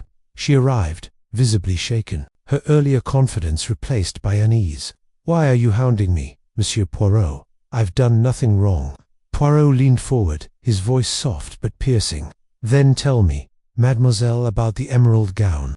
The one you wore at the Savoy, the night Lord Edgware died." Carlotta's face paled. I was hired for a private performance, a jest, they said, to impersonate Jane at a dinner party. I didn't know about any murder. Who hired you?" Poirot pressed GOT. She hesitated, then whispered. "A man. He didn't give his name. He paid in cash and promised more if I kept quiet. And the letter." Poirot produced the note from her flat. Carlotta's eyes widened. "You've been in my home. How dare you?" "The truth, mademoiselle," Poirot said firmly. "It is your only curtain call." Tears welled in her eyes. "I didn't know he'd be killed. I swear it. I only did what I was paid to do." The chapter closed with Poirot standing on the tea shop's threshold, the London rain beginning to fall. Hastings, umbrella in hand, looked puzzled. "Do you believe her, Poirot? Is she a pawn or a player?" Poirot's eyes gleamed with certainty. "She is both, mon ami. But the hand that moves her is that hand we must find. The impersonator's art has shown us one truth. The stage was set for murder, and Carlotta played her part. But the director of this tragedy remains in the wings." The rain fell harder, blurring the city's edges, as Poirot's mind turned to the next act. Carlotta's confession had cracked the case open, but the mastermind was still at large, and the curtain had yet to fall. Chapter 6. The impersonators gamed the London fog, clung to the cobblestones like a conspirator, muffling the clatter of hooves and the distant hum of the city. Hercule Poirot, his coat buttoned tightly against the damp chill, stepped briskly along the Strand, his silver-topped cane tapping a rhythm of purpose. Beside him, Captain Hastings, ever the loyal shadow, struggled to match his friend's pace, his brow furrowed with the weight of the morning's revelations. Lord Edgware's murder had shaken the polished veneer of London's elite, and now, with Jane Wilkinson's alibi holding firm like a locked door, Poirot's mind churned with possibilities. The pince-nez found at the crime scene, delicate and out of place, was a tantalizing clue. But it was the whisper of a name, Carlotta Adams, that had set Poirot's little grey cells ablaze. Poirot Hastings ventured, his breath puffing in the cold air. "Do you really think this actress, this impersonator, could be involved? It seems a bit far-fetched, doesn't it? A stage performer mixed up in murder." Poirot's mustache twitched, a faint smile playing beneath it. "Mon ami, the stage is merely life with better lighting. And this Carlotta Adams, she is no mere performer. She is a chameleon, capable of becoming another Jane Wilkinson, no less. Is it so far-fetched that such a talent might be used for darker purposes? They turned into a narrow street lined with modest flats, the kind where aspiring artists and struggling dreamers carved out their ambitions.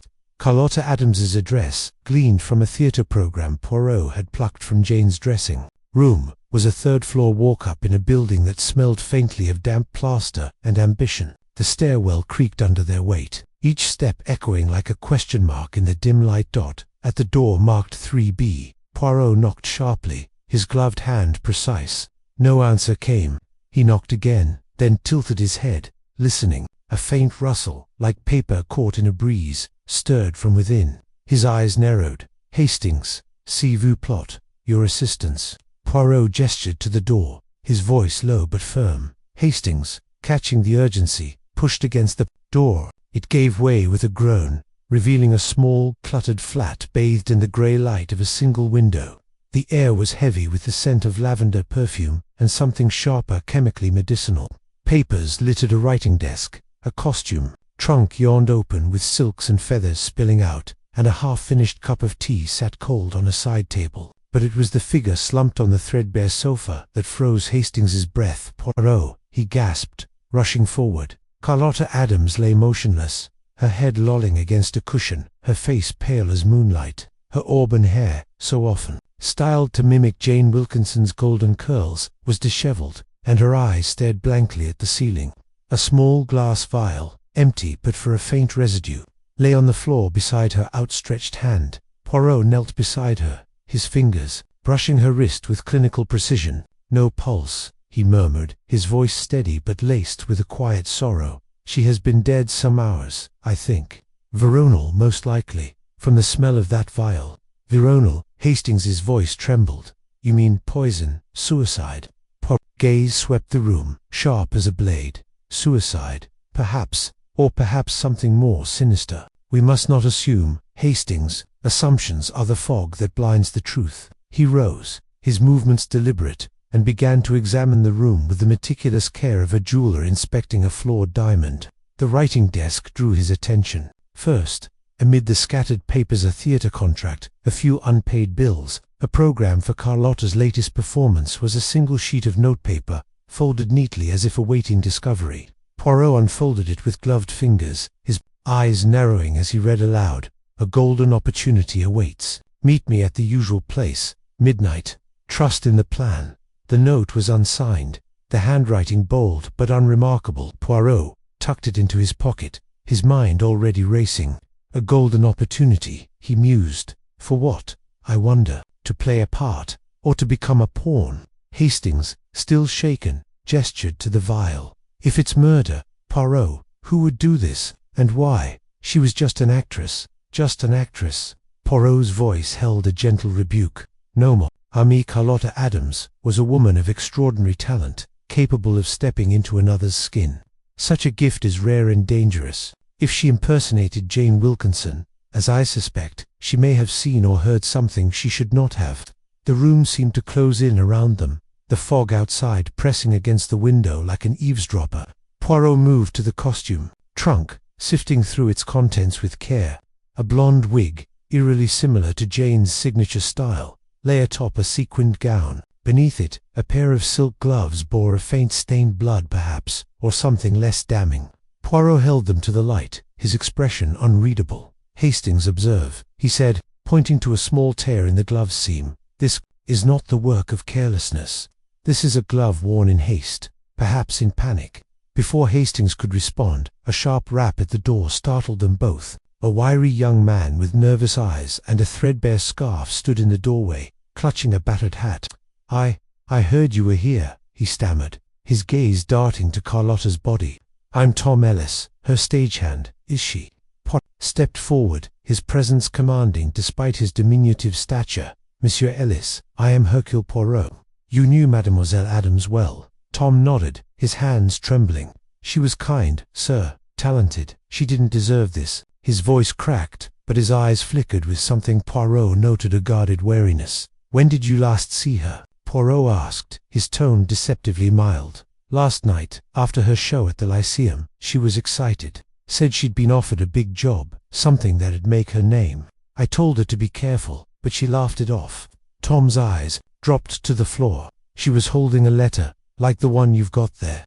Poirot's mustache quivered, a sign of his mind at work. "This job, did she say who offered it?" Tom shook his head, but his hesitation spoke volumes. "No, sir, just that it was someone important. She mentioned a dinner party, and a name Wilkinson." Hastings gasped. "Jane Wilkinson. Then it's true she was impersonating her." Poirot raised a hand, silencing him. "Monsieur Ellis, you will come with us to Scotland Yard. Inspector Japp will wish to hear this." His tone brooked no argument, and Tom, pale and trembling, nodded.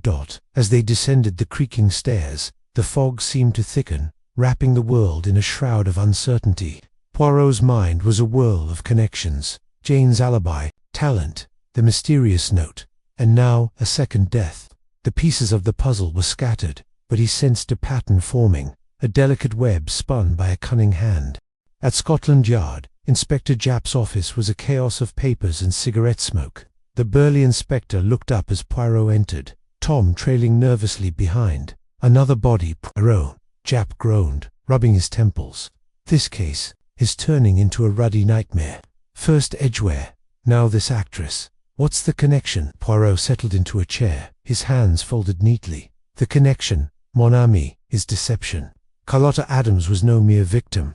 She was a key that unlocked a door someone wished to keep closed. I believe she was hired to impersonate Lady Edgware at the dinner party, thus providing an alibi while the real Jane or someone else committed the murder." Japp's eyes widened. "You're saying someone planned this down to the minute?" "That's diabolical precisement," Poirot said. "And Carlotta's death suggests she became a liability. Perhaps she knew too much, or perhaps she demanded more than her employer was willing to pay." Tom, perched on the edge of a chair, shifted uncomfortably. "She wasn't greedy, sir. Carlotta just wanted her chance. She'd been struggling for years, taking bit parts, living hand to mouth. When she got that letter, she thought it was her break." Poirot's gaze softened, but only slightly. "And this letter, Monsieur Ellis, did she show it to you?" Tom hesitated, then nodded. "Just a glimpse. It was written in black ink, fancy paper. She said it came from someone high up, someone who'd seen her perform." Japp leaned forward. "Did she say where this usual place was?" "The meeting at midnight." Tom shook his head, his fingers twisting his hat. "No, but she mentioned a cafe near Covent Garden. The Blue Rose. She'd been there before, meeting someone. I didn't ask who." Poirot exchanged a glance with Japp. "The Blue Rose," he repeated, filing the name away. "We shall visit this cafe, Inspector. It may hold the next thread in our web." As they left Scotland Yard, the fog had lifted slightly, revealing a city bustling with secrets. Poirot led the way to Covent Garden, where the Blue Rose calf nestled in a quiet corner. Its windows steamed from the warmth within. The interior was a cozy jumble of mismatched tables and flickering candles, the air thick with the aroma of coffee and whispered conversations. The proprietor, a stout woman with sharp eyes, recognized Carlotta's photograph immediately. "Oh, her," she said, wiping her hands on an apron. "Came in a few times last week. Always sat in the back, with a man in a dark coat. Never saw his face. Clearly, he kept his hat low. They'd talk quiet-like, heads close together." Poirot's eyes gleamed. "And the last time you saw them?" "2 nights ago," the woman said. She looked nervous, kept glancing at the door. He gave her an envelope, thick one. She tucked it away quick, like she didn't want anyone to see. Hastings, unable to contain himself, blurted, "Was it money? A bribe?" The woman shrugged, couldn't say. But she left in a hurry, and he stayed, watching the street. "Gave me the creeps." He did. Poirot thanked her, slipping a coin across the counter with a practiced smile. Outside, the evening was settling in, the gaslights casting long shadows. "A man in a dark coat," Poirot mused. "A figure who moves in the shadows, pulling strings. But who is he, and what did he want with Carlotta?" They returned to Poirot's flat, where he spread the note and the theatre program on his desk, studying them as if they held the secrets of the universe. Hastings paced, his mind racing. "Poirot, if Carlotta was part of this plot, why kill her? She did her job, didn't she?" Poirot's fingers traced the edge of the note. "Perhaps, mon ami, she did her job too well. Or perhaps she saw something she was not meant to see. The answer lies in the details: the glove, the note, the cafe. We must follow the trail, no matter how faint. As the clock struck 9, a soft knock interrupted them. A messenger boy, no older than 12, stood at the door, clutching a sealed envelope. "For Mr. Poirot," he said, thrusting it forward before darting away. Poirot opened it with care, revealing a single sheet of paper. The handwriting matched. The note from Carlotta's flat. "Come alone to the Blue Rose. Midnight. The truth awaits." Hastings's eyes widened. "A trap, Poirot. You can't go." Poirot's smile was serene, almost amused. "A trap, perhaps, or an opportunity. The game, Hastings, is afoot, and Hercule Poirot does not shy from the challenge." Chapter 7. The Parisian Pursuit. The blue train hummed through the French countryside, its polished cars gleaming under a pale November moon.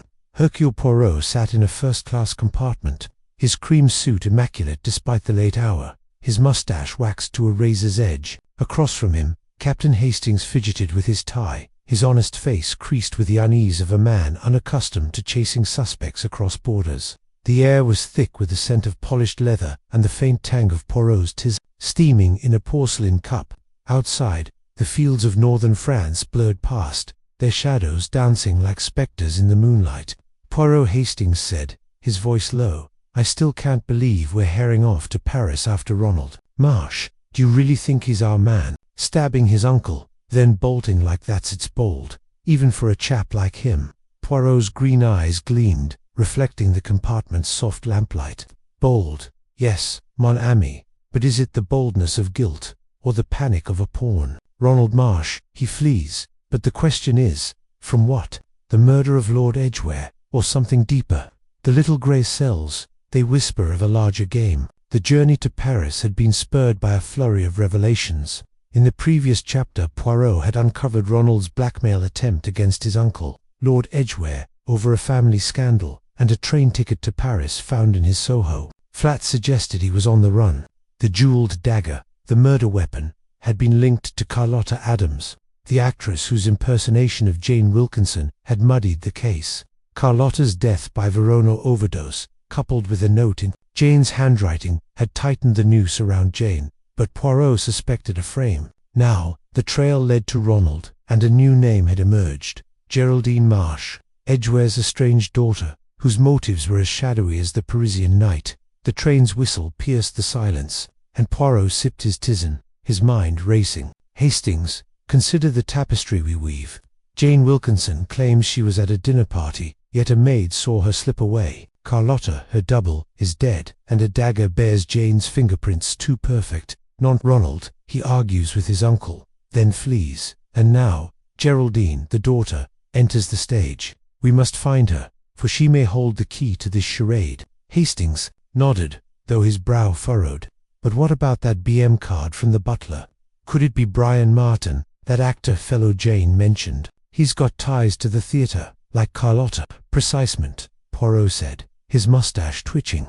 "Brian Martin, a shadow in the wings. His name, it lingers like a melody we cannot place. In Paris, we shall seek answers from Ronald, from Geraldine, and perhaps from others who hide in the City of Light." Paris greeted them with a dawn that painted the Seine in hues of rose and gold, its bridges arching gracefully over the shimmering water.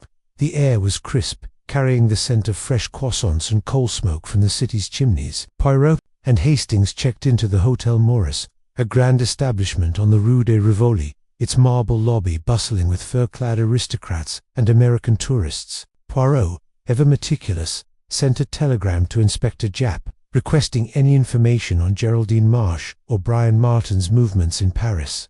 Their first stop was a Montmartre café, Le Chat Noir, where Ronald had been spotted by a contact of Poirot's, discreet waiter with a knack for overhearing secrets. The café was a bohemian haven, its walls adorned with faded posters of can-can dancers and absinthe bottles. The air was thick with cigarette smoke and the murmur of poets arguing over existentialism.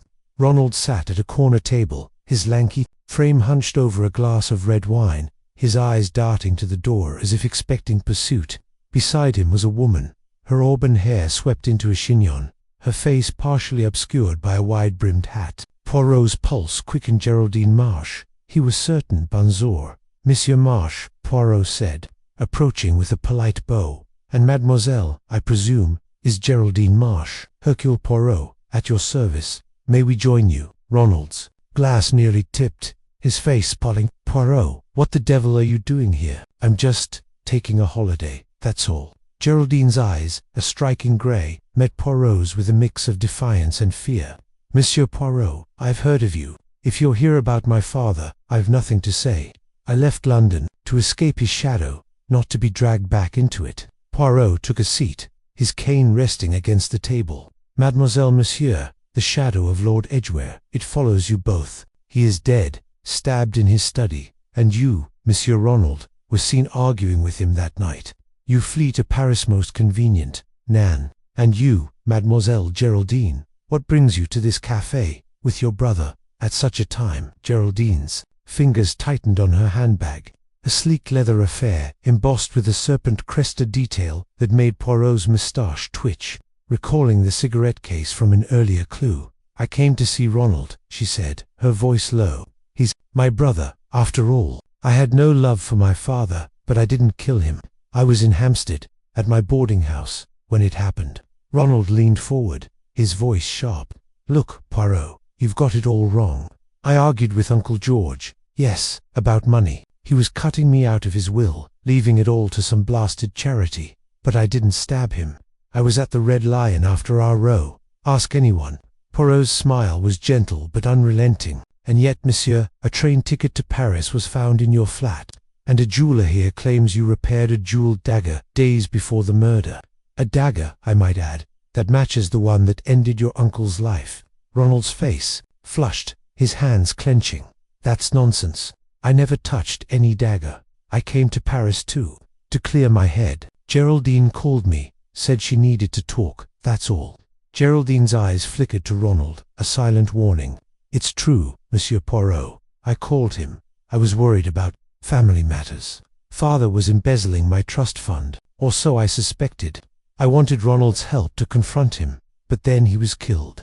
Poirot's gaze lingered on her handbag, then shifted to Ronald's trembling fingers. Most interesting. And yet, mademoiselle, I have learned of a curious telephone call you received, in a voice mimicking that of Jane Wilkinson. A voice, perhaps, belonging to Carlotta Adams, now dead. What did this voice say? Geraldine's composure cracked, her lips parting. A call. Aye, yes, there was a call. A week ago. She sounded like Jane, but it was odd, mechanical. She said father wanted to meet me, to discuss the trust fund. I didn't trust it. And then he was dead. Hastings, unable to contain himself, blurted, Good Lord Poirot, that's Carlotta's impersonation. Someone used her to lure Geraldine. But who? Poirot raised a hand, his eyes never leaving Geraldine. Patience, mon ami. The threads, they tighten, mademoiselle. This call, did it come from London, or elsewhere? I don't know, Geraldine said, her voice barely a whisper. It was a bad line, crackling. I thought it was a prank at first. Poirot nodded, his mind cataloguing the detail. Mercy, and you, Monsieur Ronald. This jeweler, why did he name you? Ronald's eyes darted to the door, but before he could answer, a commotion erupted outside. A street musician's accordion faltered as shouts filled the air. Poirot and Hastings rushed to the window, peering through the café's lace curtains.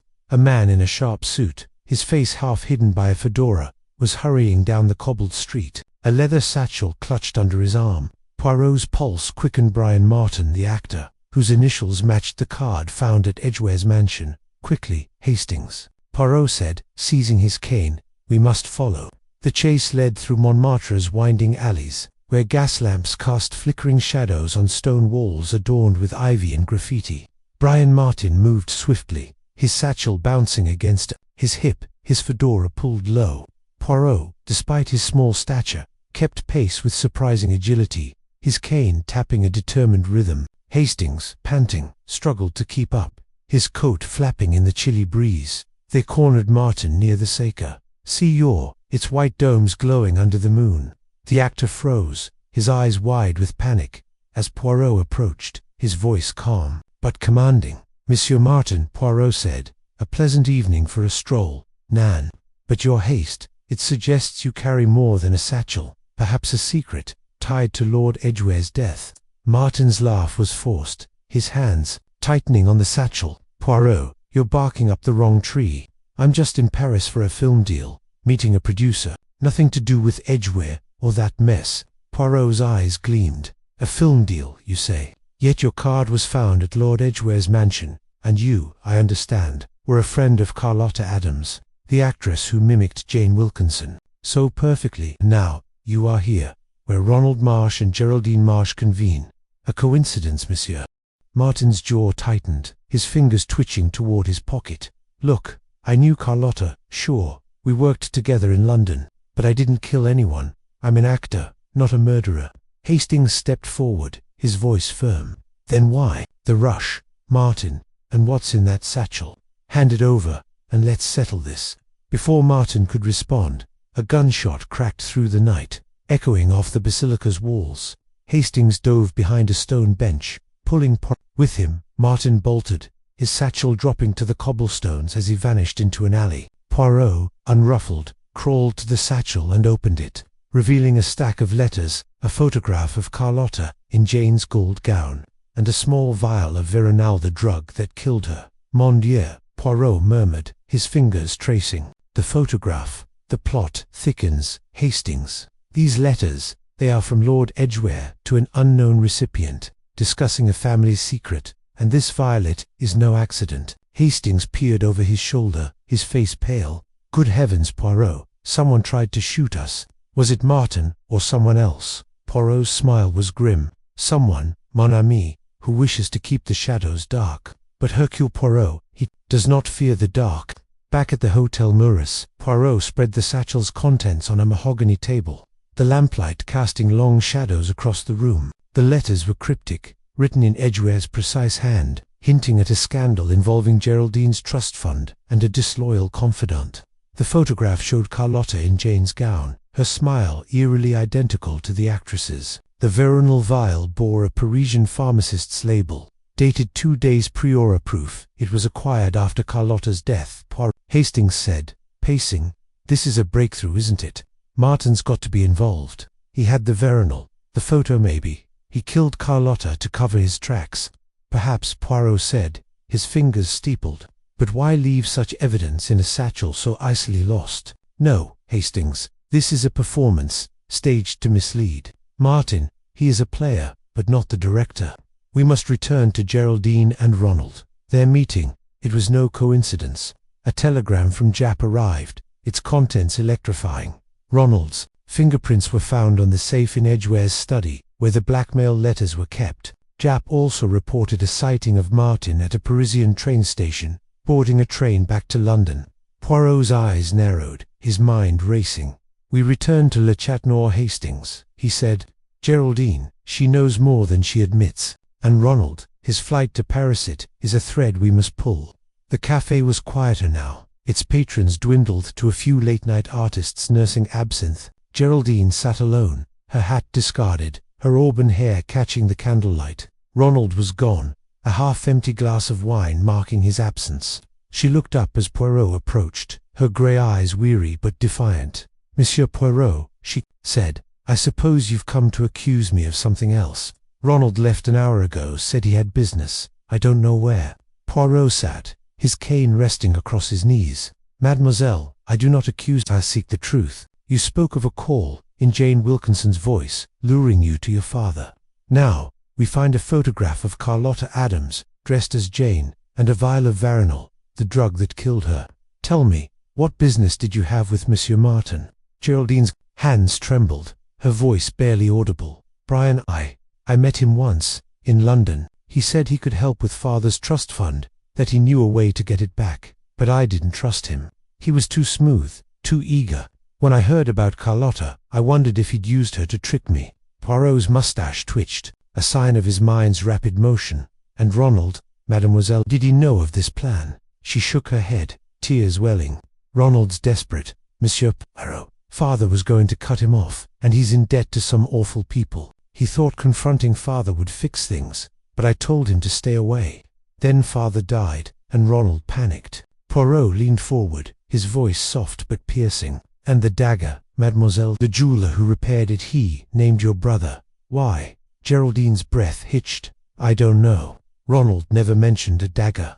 He's not a killer. Monsieur Poirot is weak, but not cruel. You have to believe me. Hastings, standing by the door, cleared his throat. Poirot, if Martin's back in London, we need to get after him. He's the key, isn't he? Poirot rose, his eyes gleaming with purpose. Oui, mon ami, but the key unlocks many doors. We return to London, but first we visit this jeweler. His testimony, it may illuminate the shadows. The jeweler's shop, tucked in a narrow Parisian street, was a treasure trove of glittering trinkets and ticking clocks. Monsieur Dubois, a wiry man with spectacles perched on his nose, greeted them with a wary nod. Poirot produced a sketch of the jeweled dagger, its hilt adorned with sapphires and a serpent motif. Oui, Monsieur Dubois said, adjusting his spectacles. I repaired this dagger last week. A young man brought it in, said it was a family heirloom. He matched your description, tall, nervous, English accent, paid in cash and left quickly. Poirot's eyes narrowed. And this man, did he give a name? Marsh, I believe, Dubois said, consulting a ledger. Ronald Marsh. He seemed anxious, kept looking over his shoulder. Hastings gasped. That's our man Poirot. Ronald's up to his neck in this. Poirot's smile was enigmatic. Perhaps, Hastings, but the neck, it is not always attached to the head. Monsieur Dubois, one final question. Did this man mention anyone else? A woman, perhaps, or an actor? Dubois frowned, thinking he mentioned a friend, an actor fellow, who recommended my shop. Martin, I think he said. Said he was in a hurry to get the dagger fixed for a performance. Poirot's pulse quickened, the pieces falling into place. Merci, monsieur. You have been most helpful. As they left the shop, the Parisian dawn broke, casting a golden glow over the rooftops. Poirot paused, his cane tapping the cobblestones. Hastings, the dagger, the call, the satchel, they are threads in a tapestry of deception.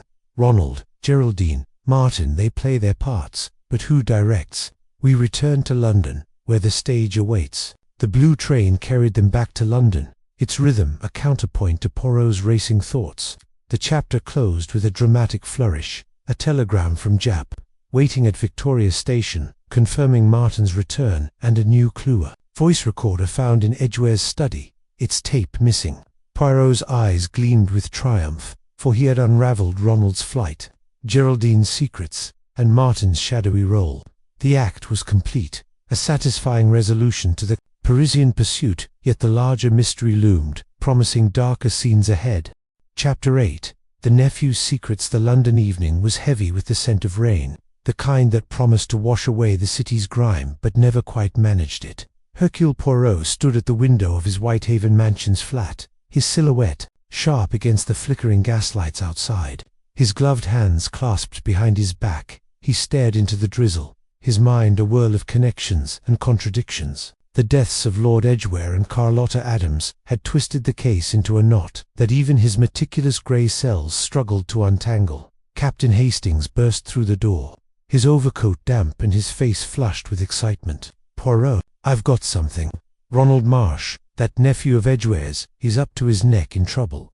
I ran into an old army chum at the club, and he says Ronald's been dodging creditors all over town.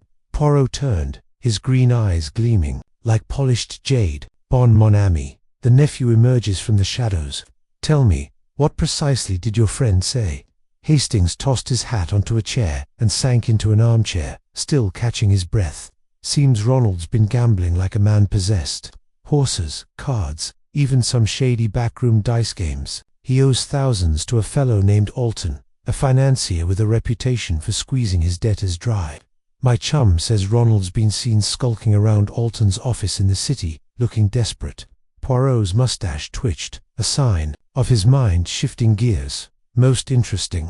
Ronald Marsh, the heir to Lord Edgware's fortune, entangled with the financier.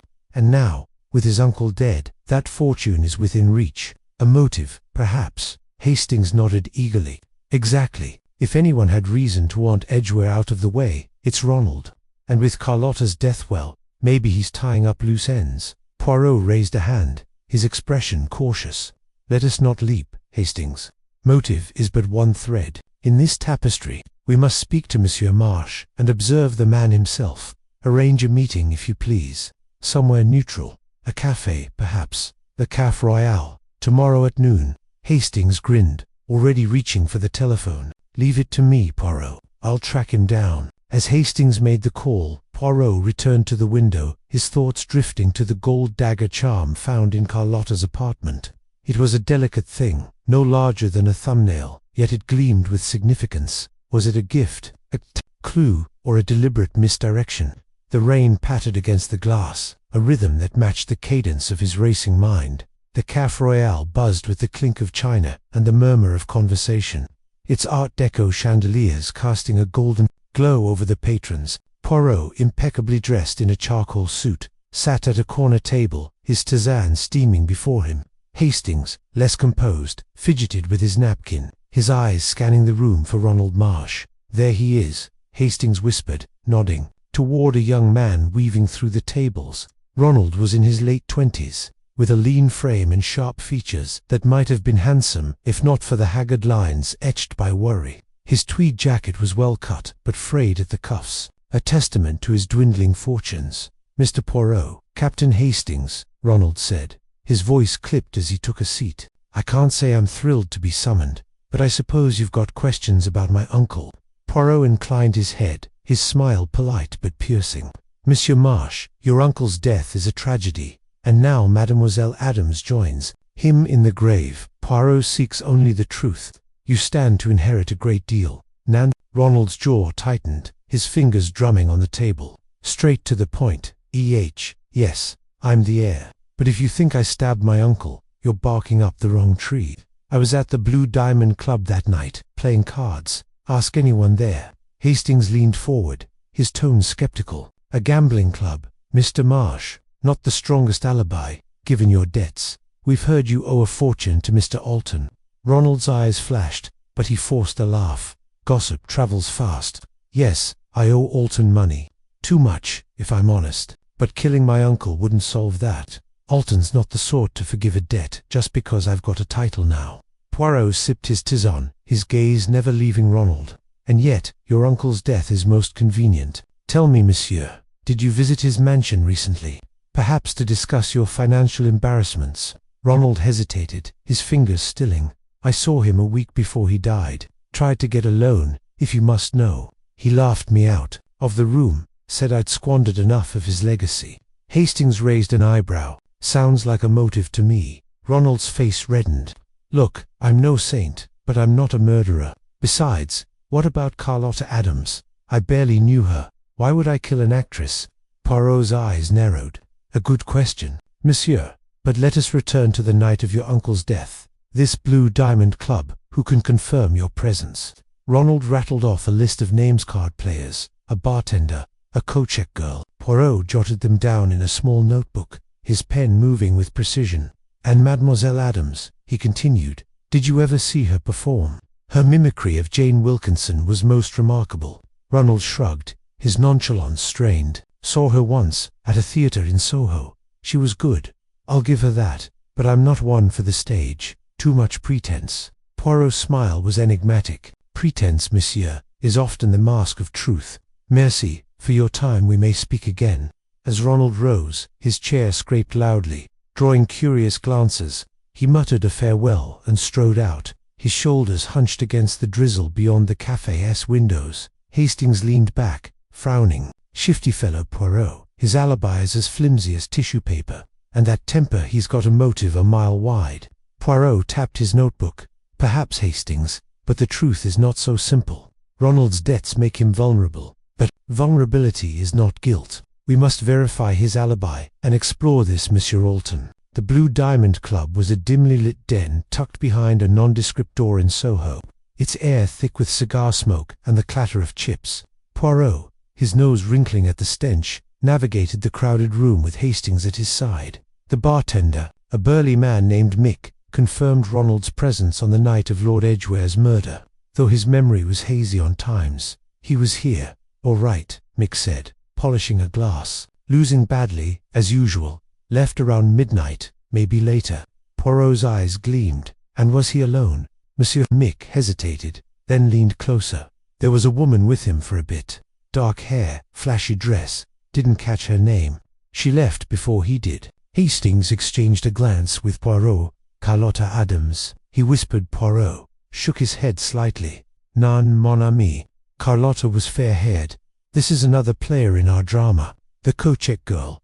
A nervous slip of a thing named Elsie. Added little, only confirming Ronald's departure after midnight. But as they left the club, Poirot paused at the door, his gaze falling on a discarded betting slip tucked in a corner. It bore Ronald's initials and a scrawled note, "Meet A at 2, Alton." Hastings said, peering over Poirot's shoulder. "He's in deeper than he let on." Poirot pocketed the slip, his expression grave. "We, and this meeting at 2 o'clock, it is after the murder. We must find Monsieur Alton."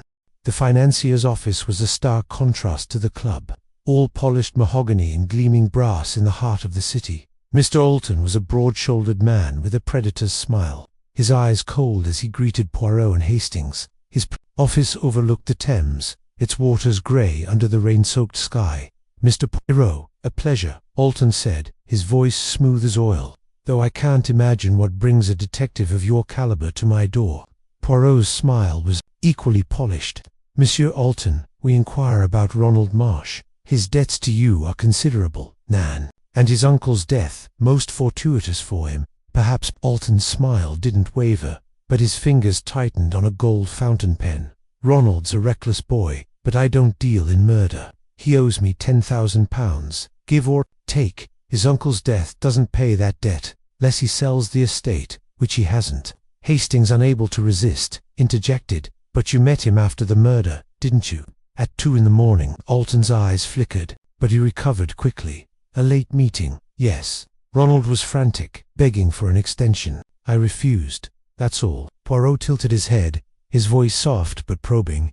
"And Mademoiselle Carlotta Adams, did you know her?" Alton's smile faltered. "The actress only by reputation. Why?"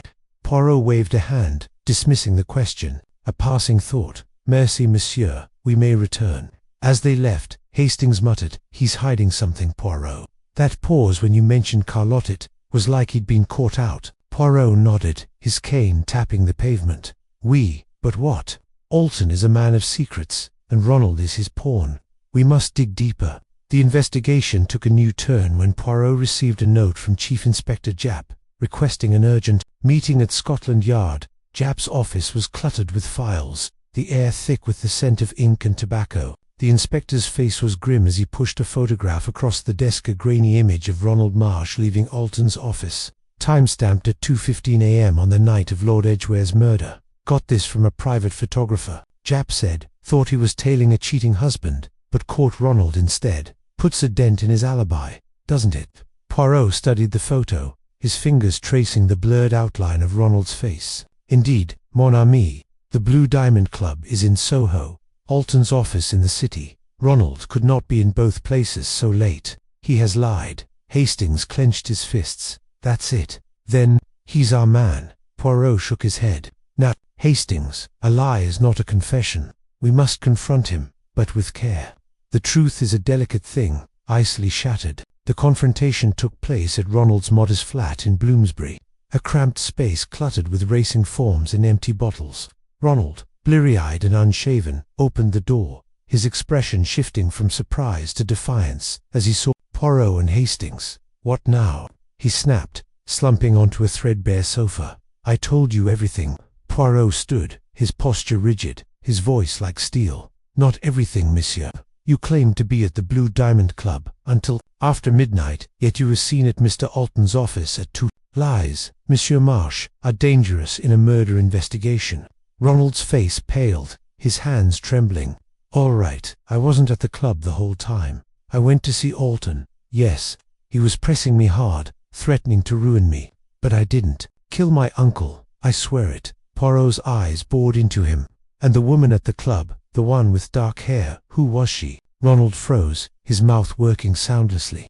"I don't know her name. She was just there, flirting, buying drinks. I was too drunk to care." Hastings scoffed. "Convenient, that and Carlotta Adams. Did she ever cross your path with Alton?" Ronald's eyes darted to the floor. "No, I told you, I barely knew her." Poirot stepped closer. his voice low. "Monsieur, the truth is your only shield. Lie again, and it will crumble.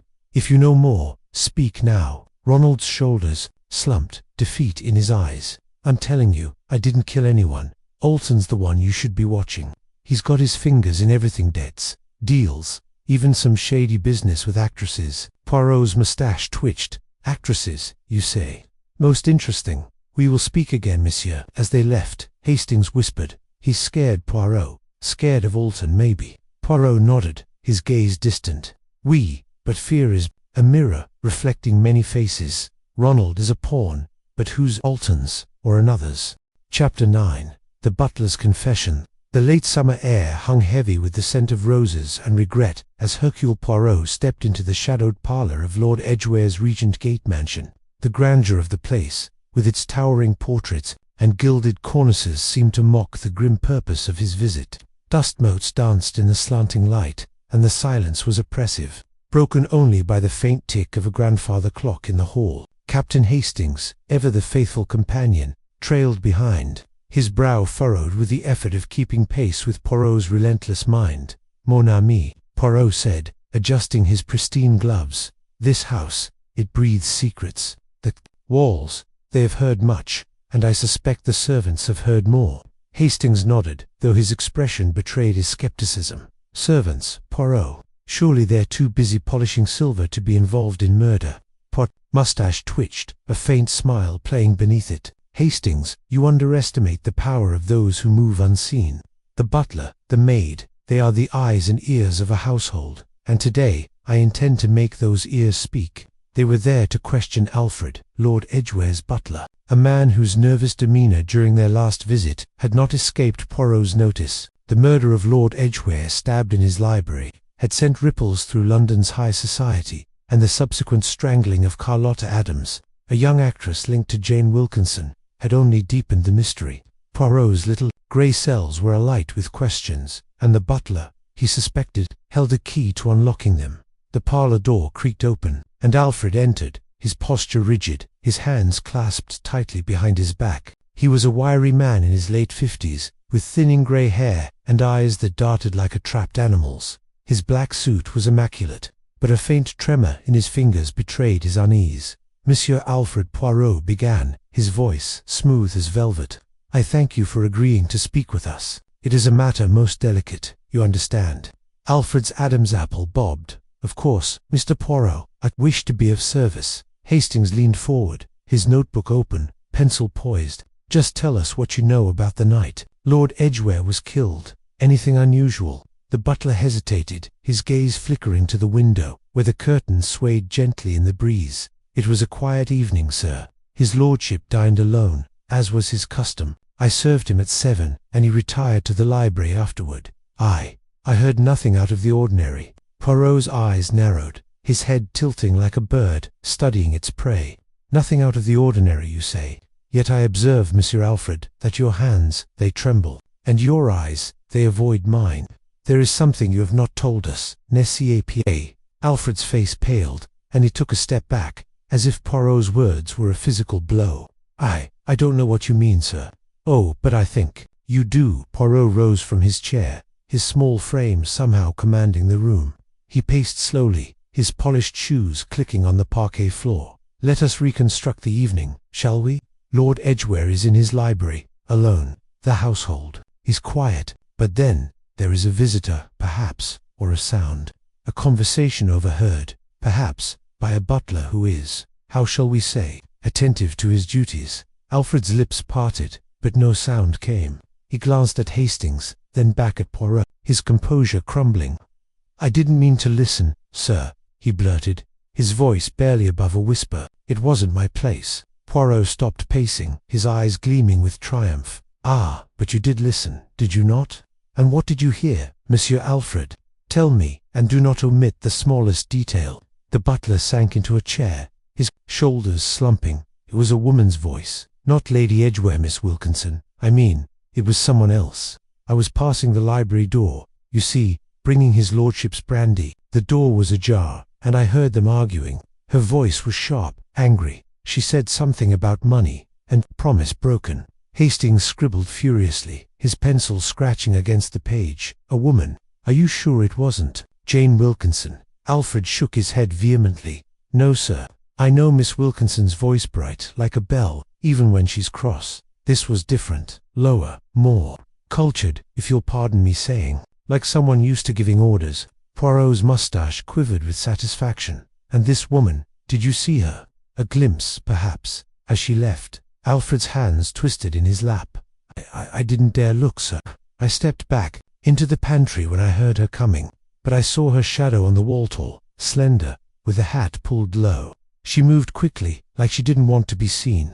Formidable, Poirot murmured, his mind racing. And what time was this, Monsieur Alfred? About 9, sir. Maybe a quarter past. His lordship was still alive when I brought the brandy at 9:30. I saw him through the door, sitting at his desk. Hastings frowned, flipping back through his notes. 9 o'clock. But Jane Wilkinson was at her dinner party in Mayfair by then. She couldn't have been here. Precisement, said, his voice sharp with purpose.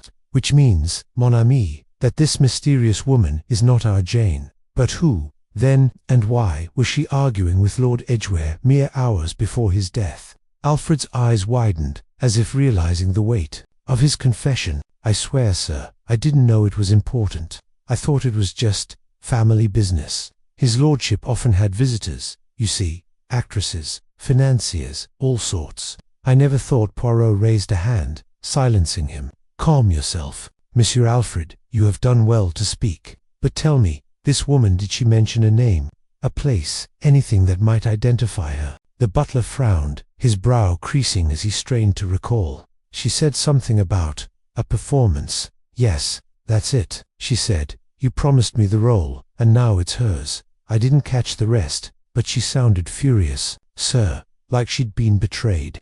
Poirot's eyes sparkled, his mind piecing together the puzzle. A role, you say? A theatrical role? Perhaps this is most interesting. And the pince-nez, Monsieur Alfred, those glasses found near the body. Did you ever see this woman wearing such glasses? Alfred's face lit with sudden recognition. Now that you mention it, sir, I did see a pair like that once. Not on her, mind you, but on Miss Ellis, the actress who came to visit a few weeks back.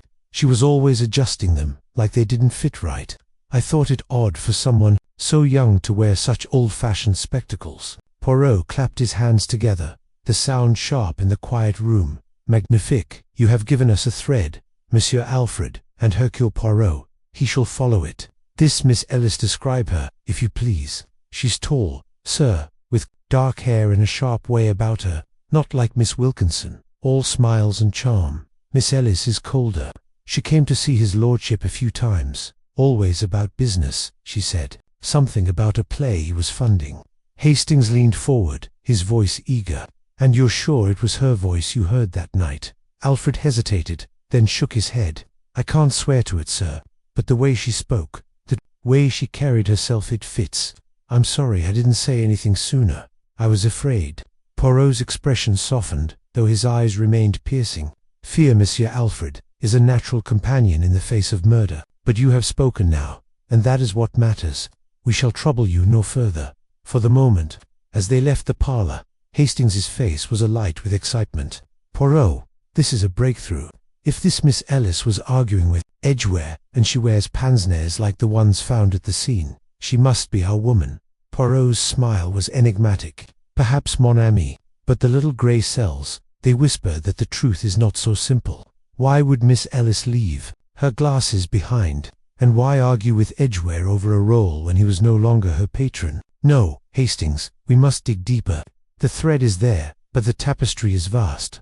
They stepped out into the fading light, the mansion looming behind them like a silent witness.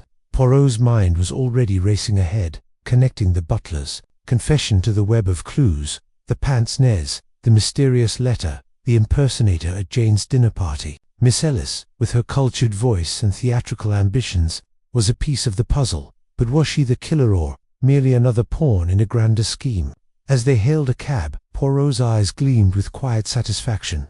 The trail was growing warmer, and Hercule Poirot was never one to let a trail go cold. The next morning, Poirot and Hastings found themselves in the cluttered office of the Lyceum Theatre.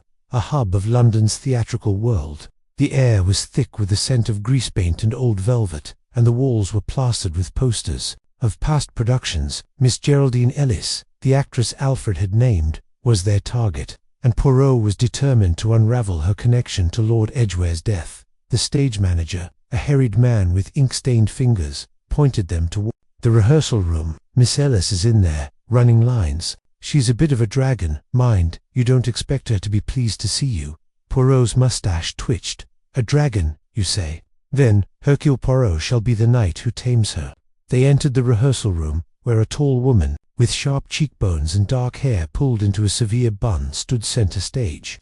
Geraldine Ellis was indeed striking, her presence commanding even in the empty room. She wore a tailored suit, and most notably a pair of pince-nez glasses perched on her nose, their lenses catching the light as she turned to face them. "Mr. Poirot, I presume?" Her voice was low and precise, with the clipped diction of a finishing school graduate. "I've heard of you. What brings you to interrupt my rehearsal?" Poirot bowed, his courtesy impeccable. "Mademoiselle Ellis, I am here on a matter most grave, the murder of Lord Edgware and the death of Carlotta Adams. Both, I believe, are connected to this very theatre." Her eyes narrowed, but her composure held.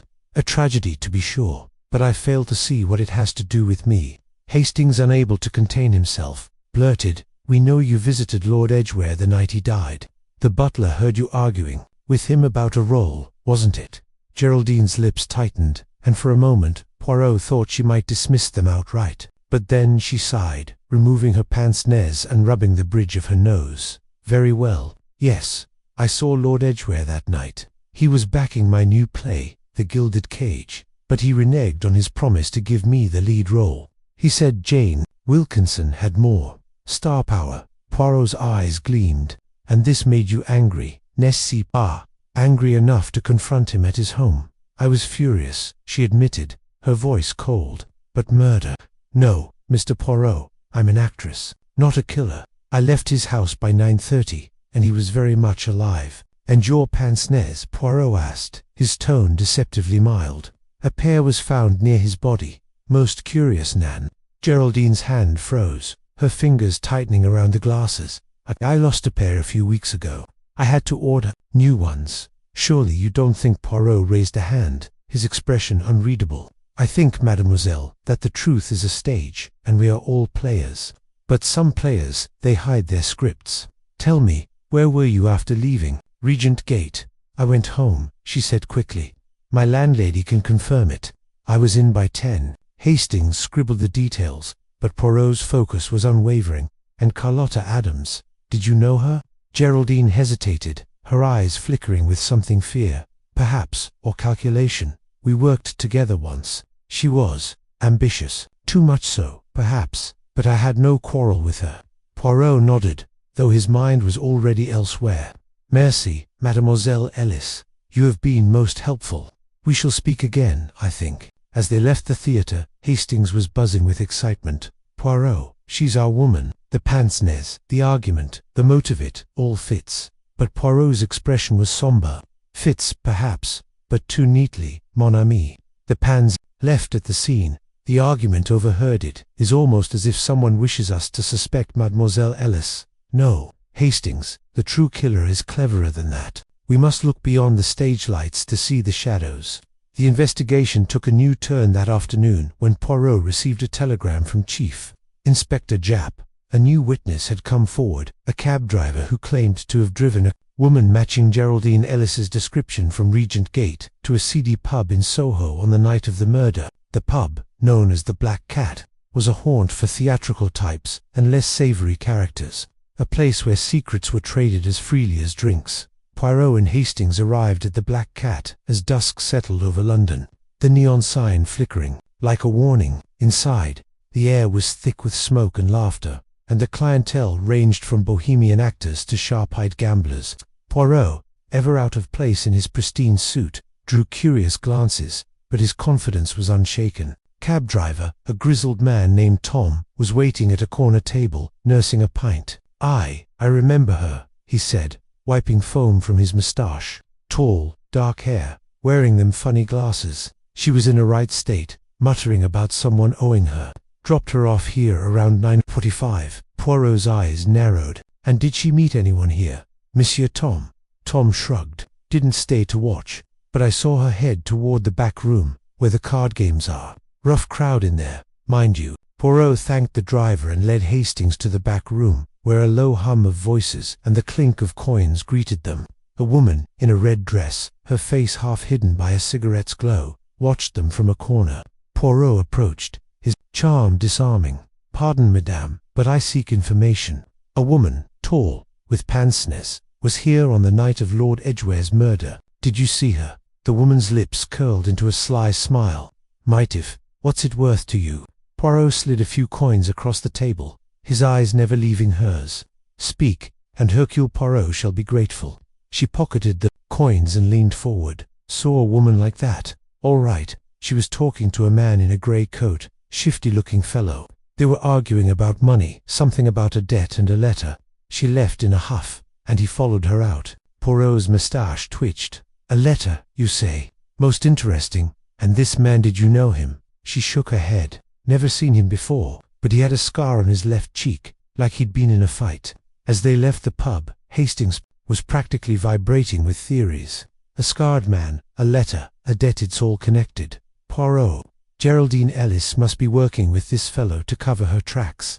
But Poirot was silent, his mind weaving the threads together. The butler's confession, the pince-nez, the argument, the cab driver's story, the mysterious man in the grey coat was a tapestry of deception, and Poirot was determined to unravel it. The next day Poirot's inquiries led them to a small chemist's shop in Bloomsbury, where a rare poison linked to the third murder that of the financier Ronald Marsh had been purchased. The chemist, a nervous young man named Mr. Lyle, admitted to selling the poison to a woman who matched Geraldine Ellis's description, though he couldn't be certain. "She wore a veil," he said, wringing his hands.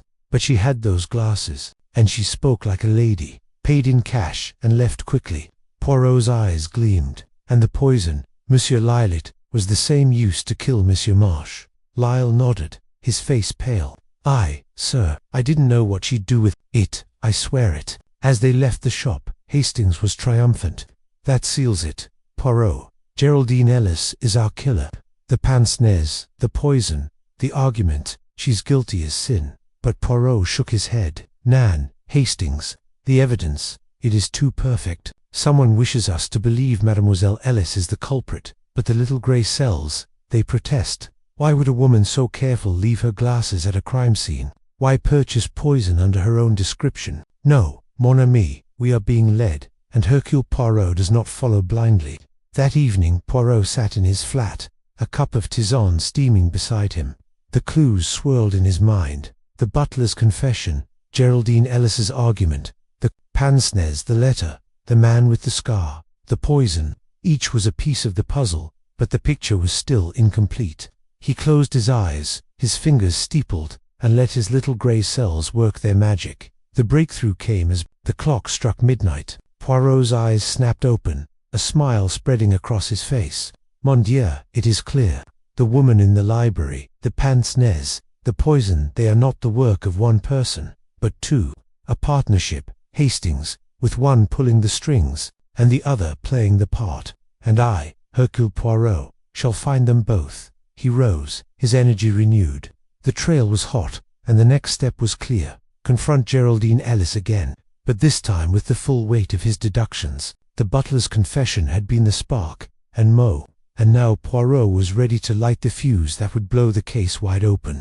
Chapter 10. A tangled web of letters. The London fog clung to the cobblestones like a conspirator, muffling the clatter of hooves and the distant chime of Big Ben. Hercule Poirot, his overcoat buttoned against the damp chill, stepped briskly down a narrow street in Bloomsbury, his polished shoes clicking with purpose. Beside him, Captain Hastings trudged along, his brow furrowed, his mind still reeling from the chaos of the case. Lord Edgware's murder, followed by the strangling of the young actress Carlotta Adams, had spun a web of suspicion that seemed to tighten around Jane Wilkinson with every new clue. Yet Poirot's sharp eyes gleamed with a quiet certainty, as if he saw threads invisible to others. "Hastings, mon ami," Poirot said, adjusting his hat with a precise flick. "The mind, it is like a loom. Yes, It weaves patterns from the threads of evidence, but one must be careful. Pull the wrong thread, and the whole tapestry unravels into nonsense. Hastings, clutching his scarf against the fog, sighed. I say, Poirot, I'm all tangled up. Jane was at that dinner party when Edgware was stabbed, and now this Carlotta business, it's a devil of a mess. And what's this about a letter? You've been muttering about it since we left Regent Gate. Poirot's moustache twitched with a faint smile. The letter, Hastings, is the key. It is not just paper and ink, it is a whisper of motive, a shadow of intent. We must find it, or the truth will remain buried beneath the lies. Their destination was a nondescript bookshop tucked between a tobacconist and a tailor's shop, its faded sign reading Grimshaw's rare volumes.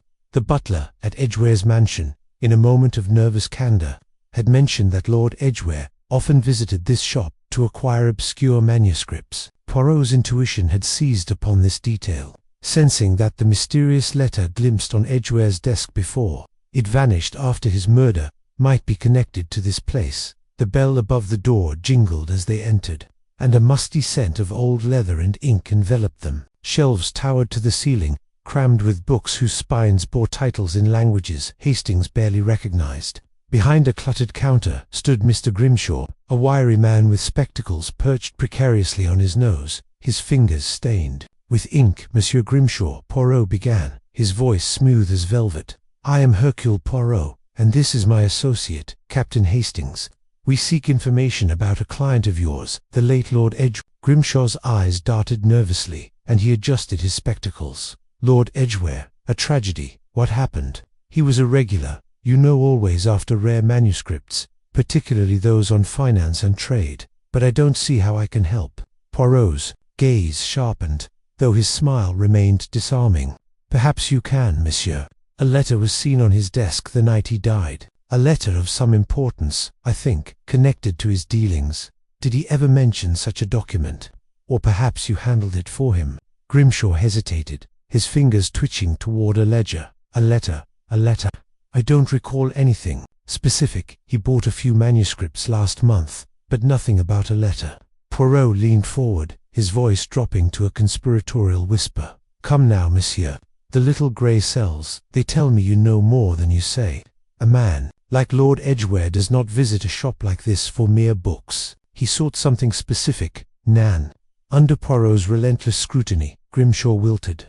All right, he muttered, glancing toward the door as if expecting eavesdroppers. He did ask me to hold a letter for him, a sealed envelope. Mind you, said it was for safekeeping, and he'd collect it later. But it's gone now. Someone took it, 2 days after his death. Poirot's eyes gleamed. Took it? Who, monsieur? Grimshaw shook his head, his voice trembling. I don't know. I left it in a locked drawer. But when I checked after the news of his murder, it was gone.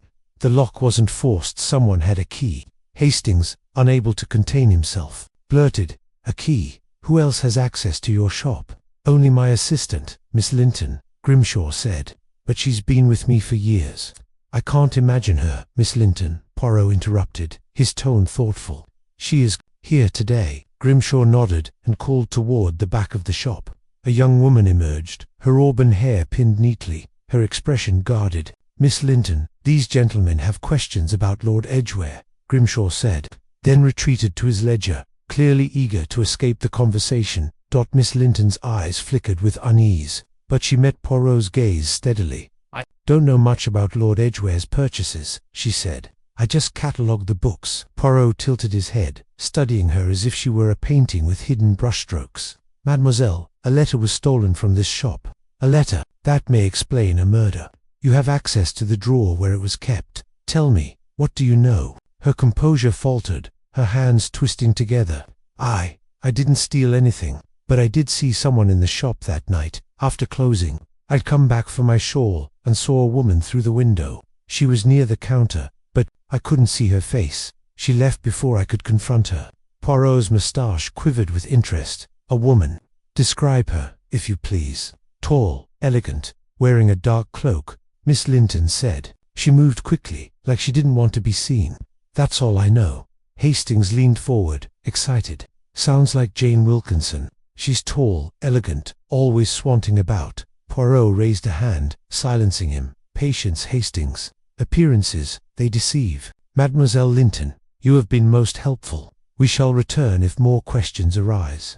As they stepped back into the fog, Hastings grumbled, "Well, that's a start, but we're no closer to finding the letter. And who was that woman? Jane, or someone posing as her again?" Poirot's eyes twinkled. "The letter, Hastings, is not lost, is hidden, and the woman, she is a thread in our tapestry.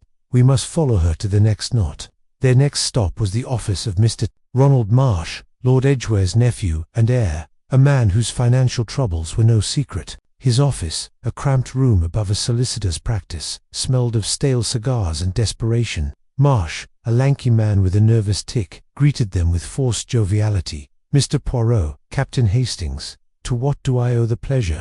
Marsh asked, his smile not reaching his eyes. Poirot wasted no time. "Monsieur Marsh, your uncle's death has made you a wealthy man, has it not? But I wonder, what did you know of his dealings? A letter, perhaps, that spoke of his financial secrets?" Marsh's face paled, and he lit a cigarette with trembling hands. "A letter? I don't know anything about that. Uncle George was about his business, always said I was too reckless to trust with his affairs." Poirot's gaze was unrelenting.